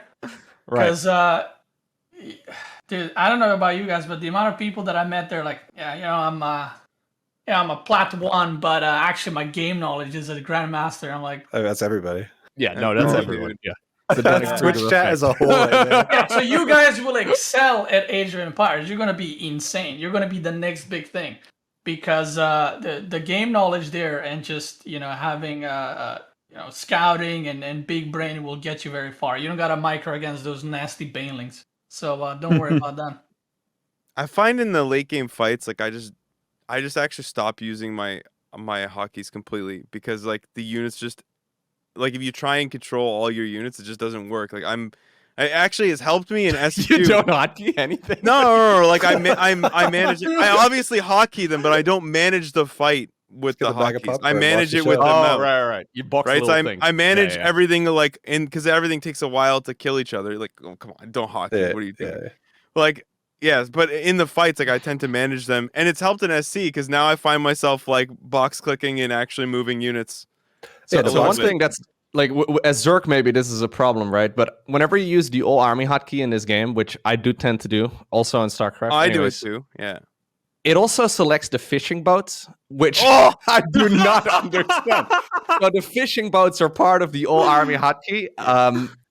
Whoever came up with that, Well, for I don't some understand what you were factions, they can thinking. attack. Yeah. That's Yeah, why. for like I- the deli to have an archer at the front. So maybe that's the idea, but Oh. it's pointless. I didn't know that, but I actually, so there's two hotkeys for select all army. There's select idle army and all army. I actually use the idle army, and I Is that actually never Control knew that Shift about the C? fishing ships.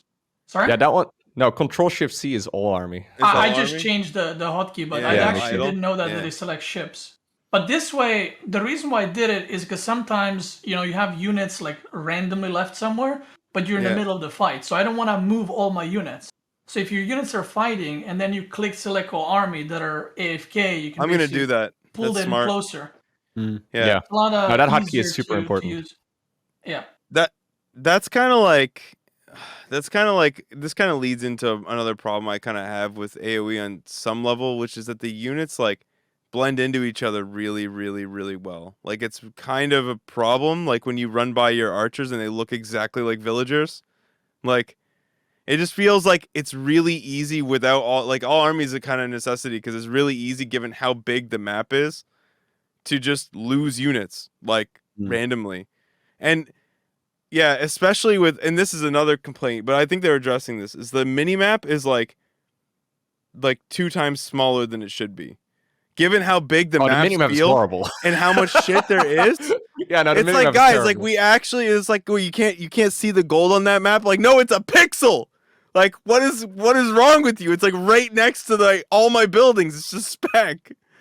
It really the should be minimap is horrible. scalable. It should be bigger, man. Like When for the there's bigger like a maps, pig especially. over a gold mine on the minimap, Aye. and you're like I had searching for the gold mine, and you're like, where is it? And then you see the pig is covering the whole gold Yeah. mine on Dude, the minimap. I've had this situation where I'm like, I'm fighting on multiple fronts, and then I look at my mini map and I realize I can't find my army because the entire my side of the entire map is blue from random crap.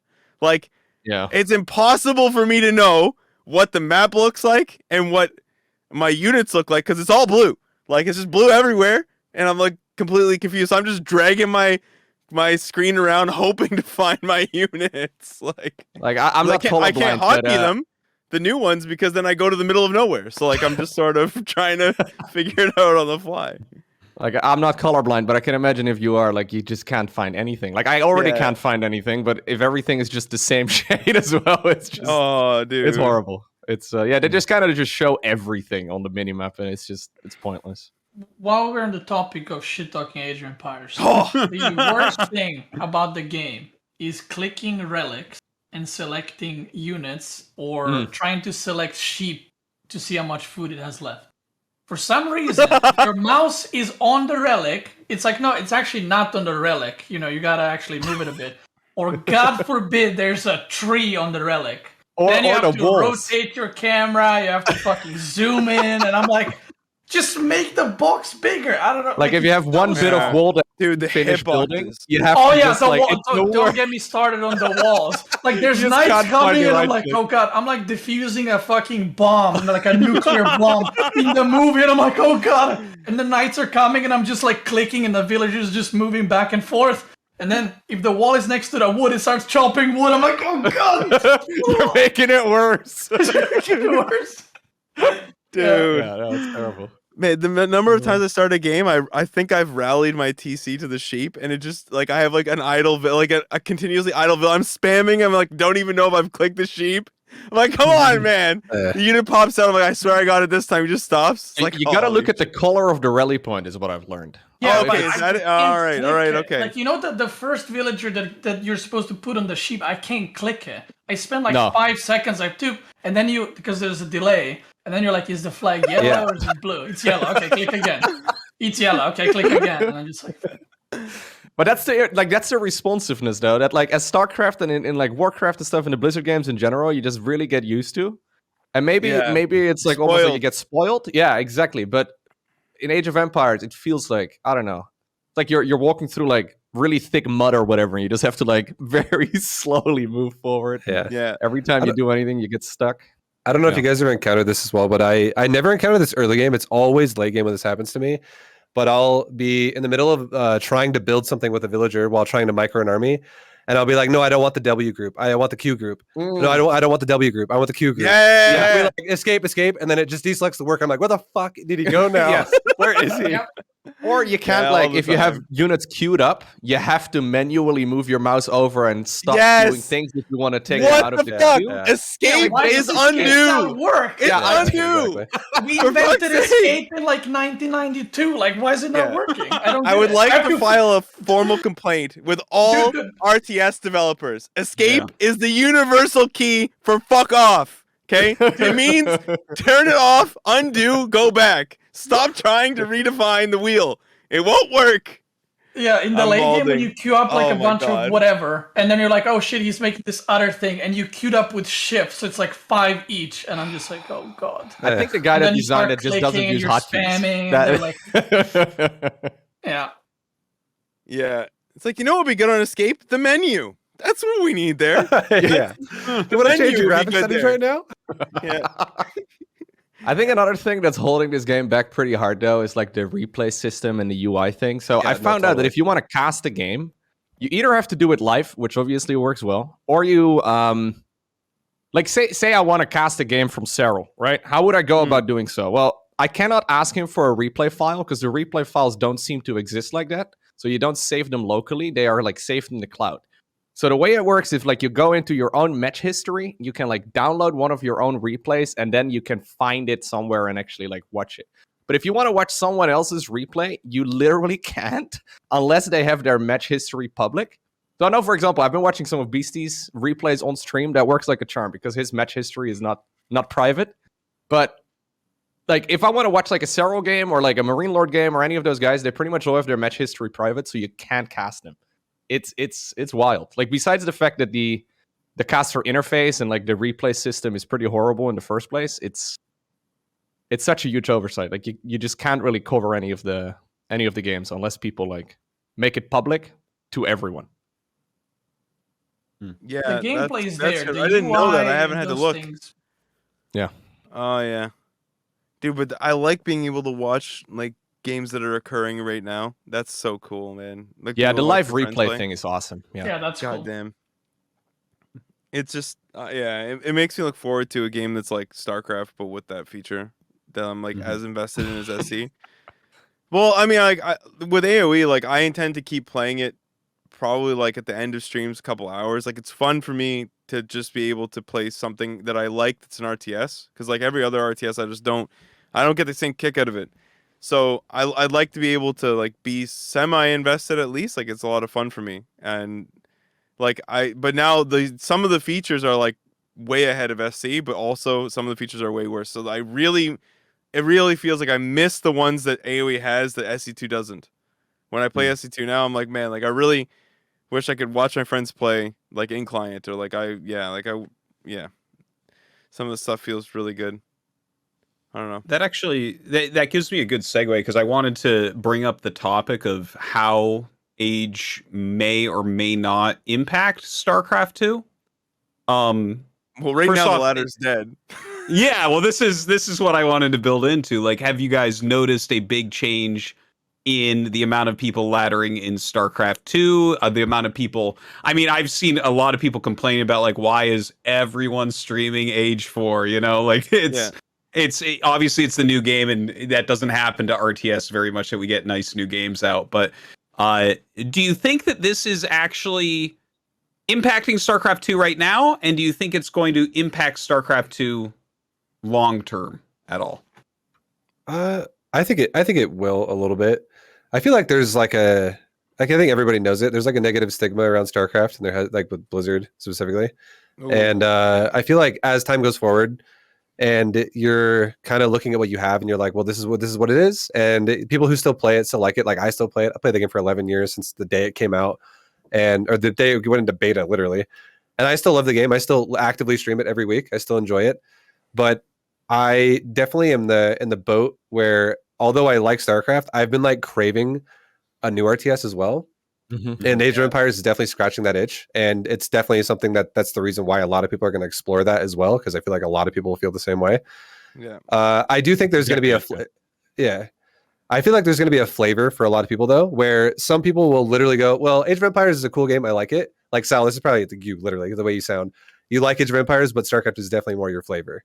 And it's true. like it's totally fair. I feel like at the end of the day, I probably also am more of a StarCraft guy than an Age of Empires guy, but I definitely can see why Age of Empires is fun, and I really do enjoy it.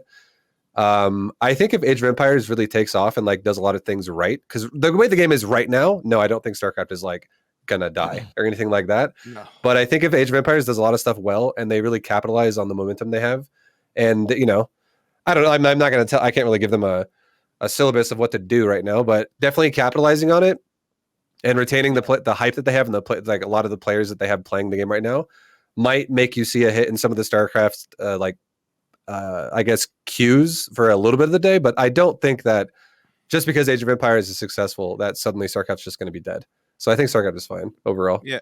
So I've been like obviously laddering like same time as normal, and my queue times on SC2 are still literally the same. Like nothing has changed, except they're like way more. Early season GM is like 200 MMR lower than it was last season, which just means that there's a significant number of people who are probably playing AoE. But I've seen a lot of people come into chat and just be like, "This game sucks." Like, like they don't like playing AoE at all. But StarCraft elite is coming in. No, but I legitimately understand, because if you're playing SC2 for like it's basically task management simulator. Like, how fast can I do all this shit, and like how quickly and how well and how like perfectly can I execute? AoE isn't that. Like, it's the opposite of that. It's thinking a lot, and then your mechanics matter a lot. But right now, everyone's thinking a lot, and if you're in SC2 to get that, gratification from actually building all your shit perfectly, obviously none of us are perfect, but the idea that you're trying to be as perfect as possible and be like a well-oiled machine, like you're not getting the same like level. I think what AoE4 hurts more is probably like AoE2 is probably gonna. I don't think it'll survive it, because it's too similar and it's better in a lot of ways. Like, at least is what it feels like from people that I know who played a lot of both. Like, I think that's fair. I don't necessarily know for sure. I mean, AoE2 might survive kind of like Brood War, but it seems like StarCraft 2 and Brood War were not close, really, right? Especially when you look at it now, like in the rear view.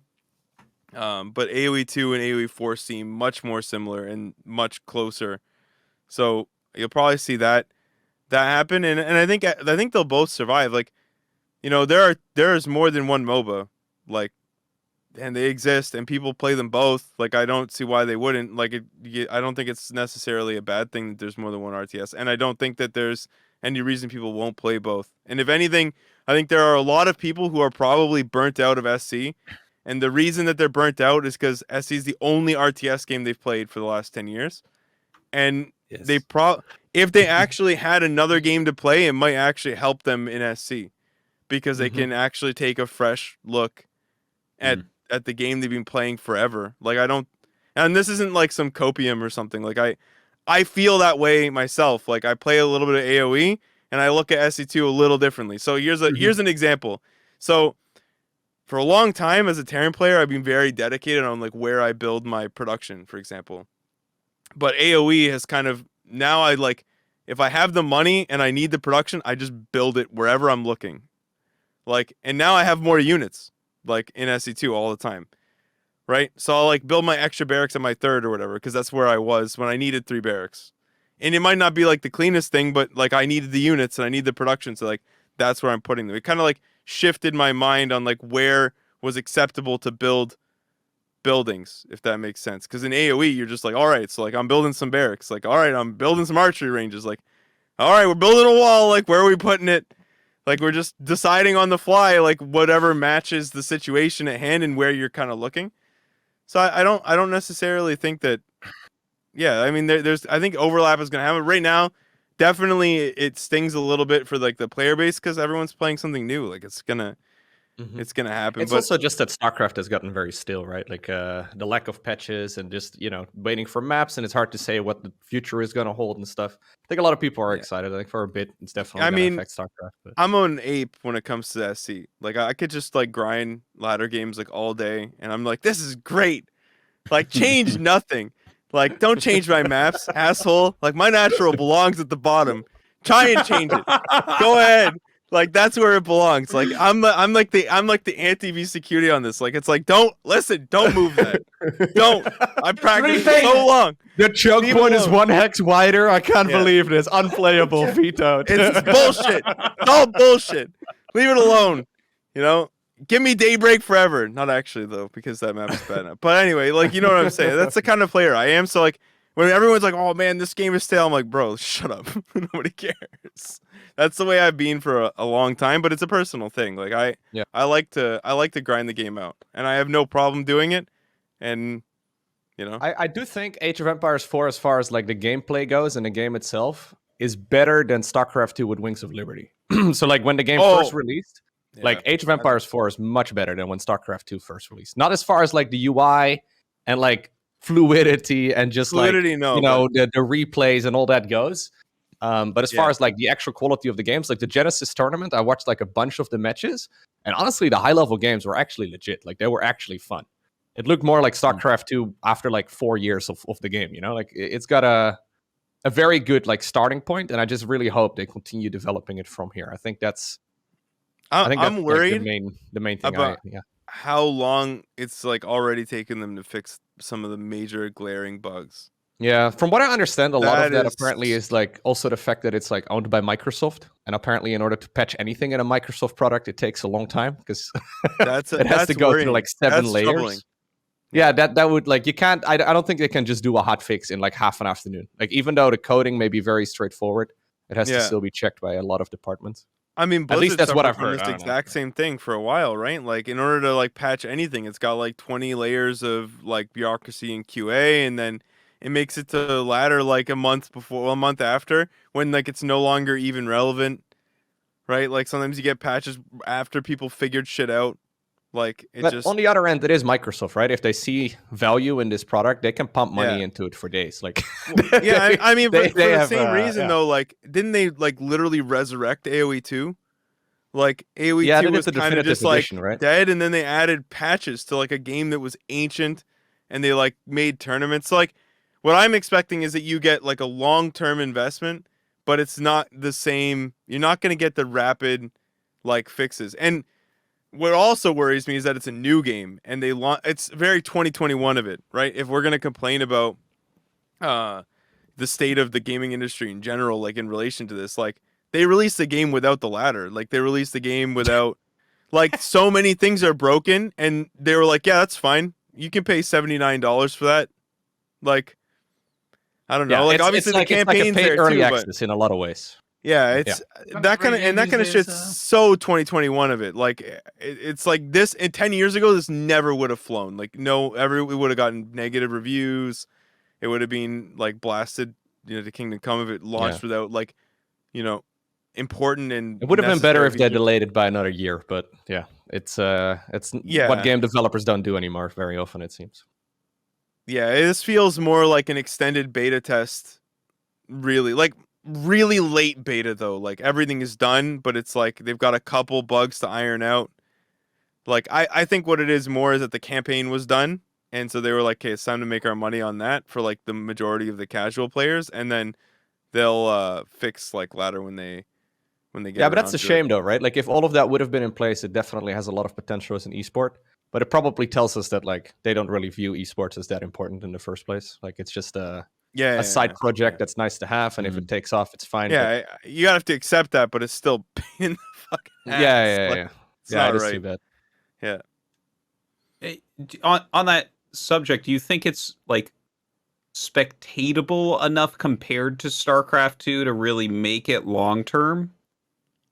I think you've got to have. Can we have another RTS renewal? Because I know Age 2 does pretty darn well with their tournaments and their spectating and stuff, but you know what I mean, right? It is a little bit slower pace. There's not as much action that you're going to see in StarCraft 2 with the really high highs and stuff. So I wonder. I think a lot of that is the observer interface, to be honest. Like it really is just so bare bones. No, sorry, go ahead.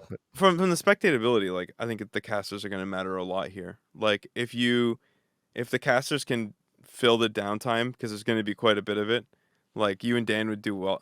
Sorry, you and Tasteless would do well here. Like you and Nick, because you would do better. You're right, but yeah, you and Dan would do well. Yeah. Fuck. Listen, it's early, man. Come on, good, save me.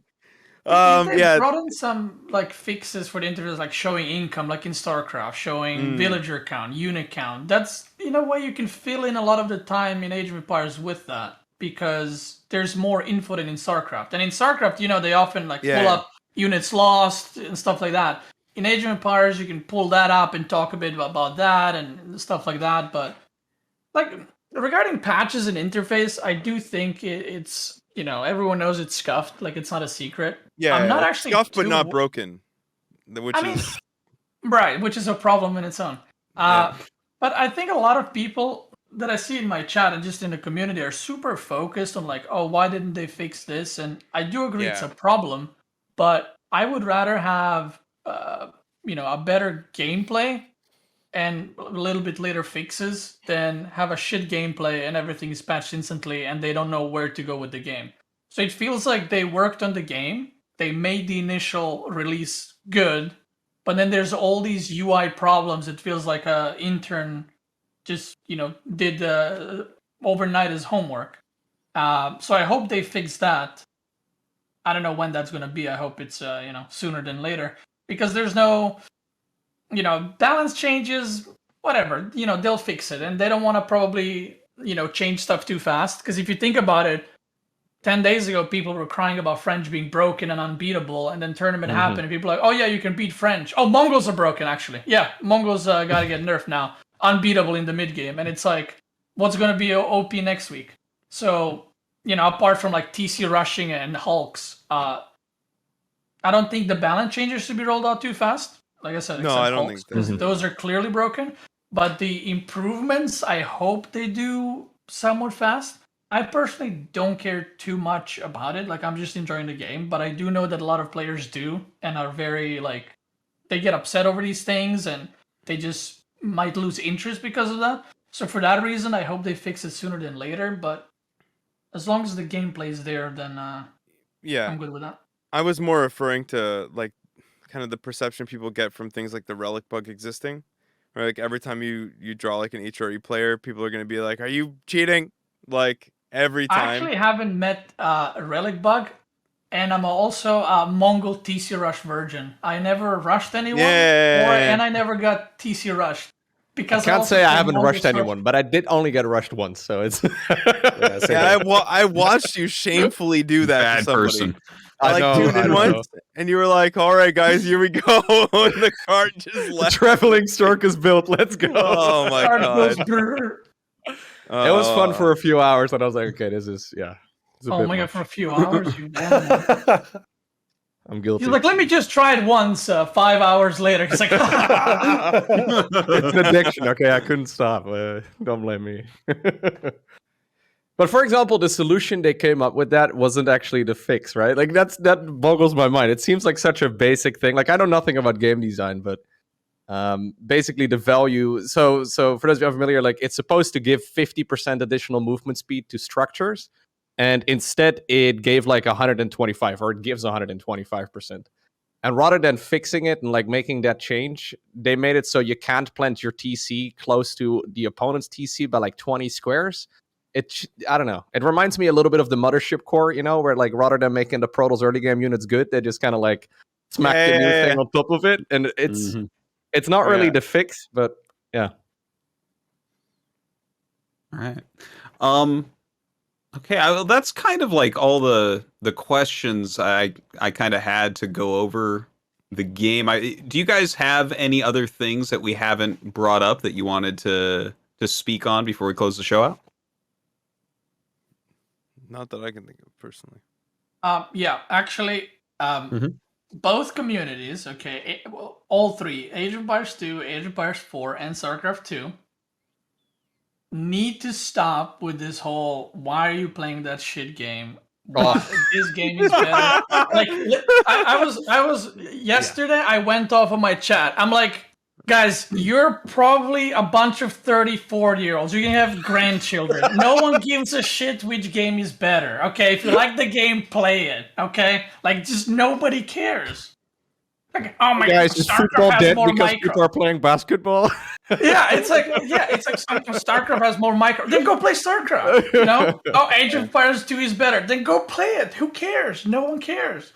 It's literally like, guys, it's the equivalent. Like Lowko said, imagine going to a football game and be like, yeah, basketball's way better. I don't know why anyone would run on the field. Like, yeah, the field is too big actually, and yeah, I like playing with my hands. It's like, it's so stupid. It boggles my mind. No one cares. It sucks because it has no hoops.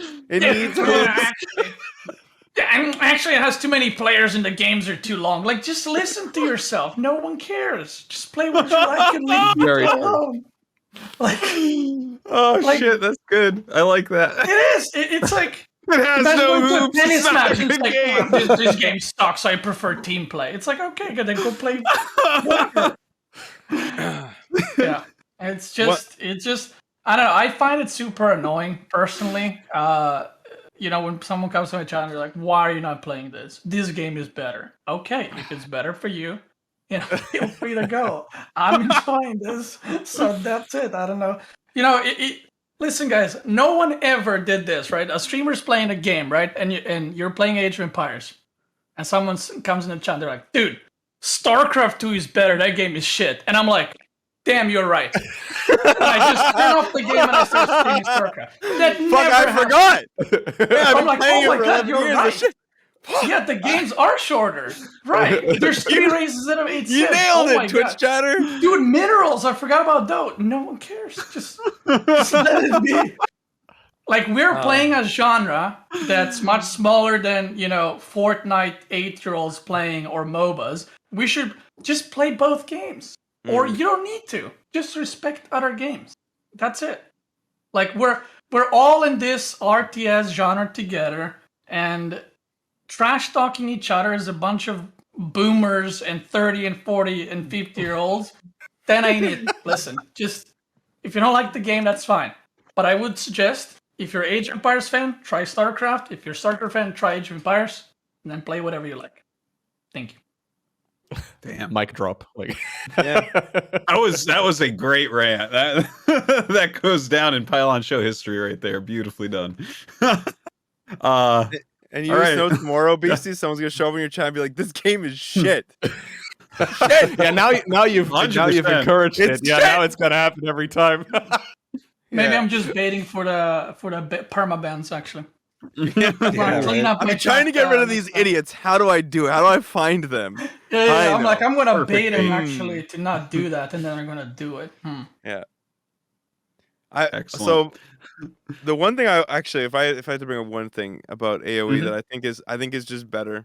I hate to say it. Team games are better. Okay, chilling with the boys on AoE is so much fun. Like, it just feels like you have so much time to respond, and everyone's like yelling at each other on where to go. And I had this one sick game, dude, where it's the map where they put the water, like you have the lake, and then it's the land goes around in like a U. I don't think any of us have played team games, man. No, it's in regular 1v1. I think they're really fun. It's in regular ones. They have it's like a lake, and it's like there's only one. There's a market at the middle. Right? Yeah, in the corner there's a market. I can't remember what its name is. I don't know. Oh, So- Boulder Bay. Boulder Bay. Yeah.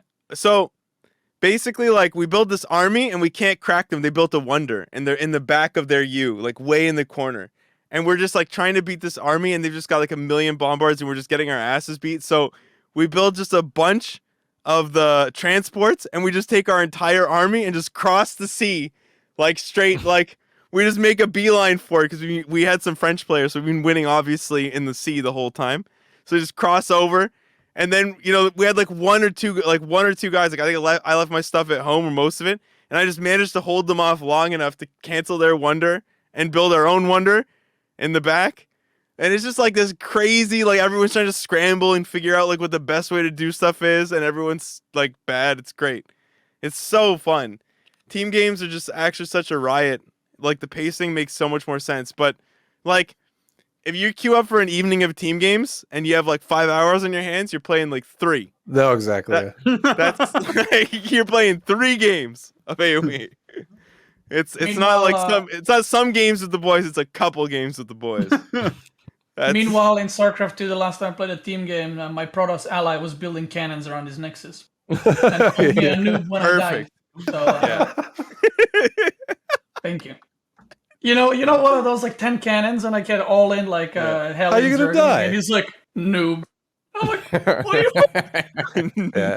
I think it's actually a real thing, man. And I actually really liked Warcraft 3 team games, and I really like Age of Empires team games, but I didn't really like StarCraft 2 team games that much. And I feel like it's about the pacing. I think as a little bit of a slower paced battle mechanic is way more fun to play with like your buddies, and it's just like more enjoyable of an experience to like actually use your armies and do it. Because in StarCraft 2, like things just happen so fast and things are over so fast. I think team And they games should have are, never like, a made it huge so you can overkill. give your. Sorry, they should have never made it in StarCraft 2 where you can give resources to your teammate. That overcomplicates Scoobers 2 it so doesn't badly. work. Yeah. Yeah. And in AoE, it's kind of irrelevant because you have the market. Like, you can already rebalance anyway. So, like, you can give resources, but, like, everybody's kind of, yeah. I've always liked the idea of team games. When it's StarCraft, it never really worked very well. Maybe in StarCraft 1 it's different. I'm not sure. I haven't really played it over Dude, there, but StarCraft really- 1 team games are good. yeah, it's got a lot of it's potential solid. for sure. Yeah. Yeah. Just being able to blame your teammates instead is Yeah, already right? bonus. That's what it's all about, Yeah. baby. That's what Yeah. it's all about. Yeah. Not Let taking it go, responsibility bro. for your actions. After you lose a bunch of 1-on-1s, you go 2v2, you're like, you suck, that's why I'm losing, and you just go to bed. Sleep better. Yeah. Excellent. All right. Any other closing thoughts before we close this out? No. All right. Guys, I think it was an excellent show. Thank you all very much for coming on. You guys had some great points of view, I think, and I think this is a great reference point for anyone that's into StarCraft 2 and thinking about Age of Empires to kind of get their feet wet with. So thank you for that. I'll just go around and have you guys say what you're up to, what's your socials, so people can follow you, stuff like that. Lowko, let's start with you. Where can people find more? It's basically at Lowko TV everywhere. I make YouTube videos. I stream most days. So yeah, go check out my YouTube videos. Should be fun. Excellent. Thanks for having me. And ViBE, how about you? I'm a massive degenerate streamer. I stream way too much, honestly. But you guys can check me out at twitch.tv/VibeLOL. And pretty much everything else I do is the same tag. So YouTube, VibeLOL, Twitter, VibeLOL. And yeah, I would say I mostly do RTS stuff. Like I'm actually a hybrid streamer of both StarCraft and Age of Empires, if I'm not going full degen on World of Warcraft, which everyone gets upset with. So you guys talk about how everyone's like, oh yeah, Age of Empires hates StarCraft and StarCraft hates Age of Empires. You should see it when I play World of Warcraft. Oh, trust me, I know. I know. Trust They me. get really mad that they band together and throw both their hate at me. So Yeah. no, but yeah, just streaming at twitch.tv/VibeLOL. Great. And Beasty, how about you? Just add Beastyqt everywhere. I stream currently Age of Empires 4 a lot. Stream like 6 to 9 hours a day. Having a lot of fun, trying out different civs. Currently, the YouTube videos are halted a bit, but we'll go back to schedule very soon. So check it out. And thank you for having me, of course. Of course. Thank you. And UpATree. Yeah, you How about can you? find me at UpATreeZelda everywhere. I'm streaming like a pretty large amount throughout the week, and now like I'm pushing YouTube as hard as I can as well, because I think it's like it's a really good metric for growth. But yeah, just playing a lot. I mean, I play still like my main game, whatever it is, I'm gonna play 5 hours a day, and right now my main game is still SC2, and like I've been playing AoE like after it to kind of extend the stream hours, which is nice. If AoE didn't exist, I'd probably just like work on YouTube or something else. But now I've been sort of extending it with AoE, and I think I've been playing like Skyward Sword just for fun, like once a week as well, just to play something casual. But yeah, so you can just find me everywhere, UpATreeZelda. Great. Well, thank you so much, guys. As for Pylon Show, you guys can check it out, pylonshow.com. And yeah, Roddy will be back next week with another StarCraft 2 show. We just thought since everyone is trying out Age 4, we should do a show about it. And Roddy wonders why you guys play that stupid fucking Age game. So here I am. All right. Guys, thank you so much for watching. Thank you, everyone, for coming on. We'll see you next time. Bye-bye.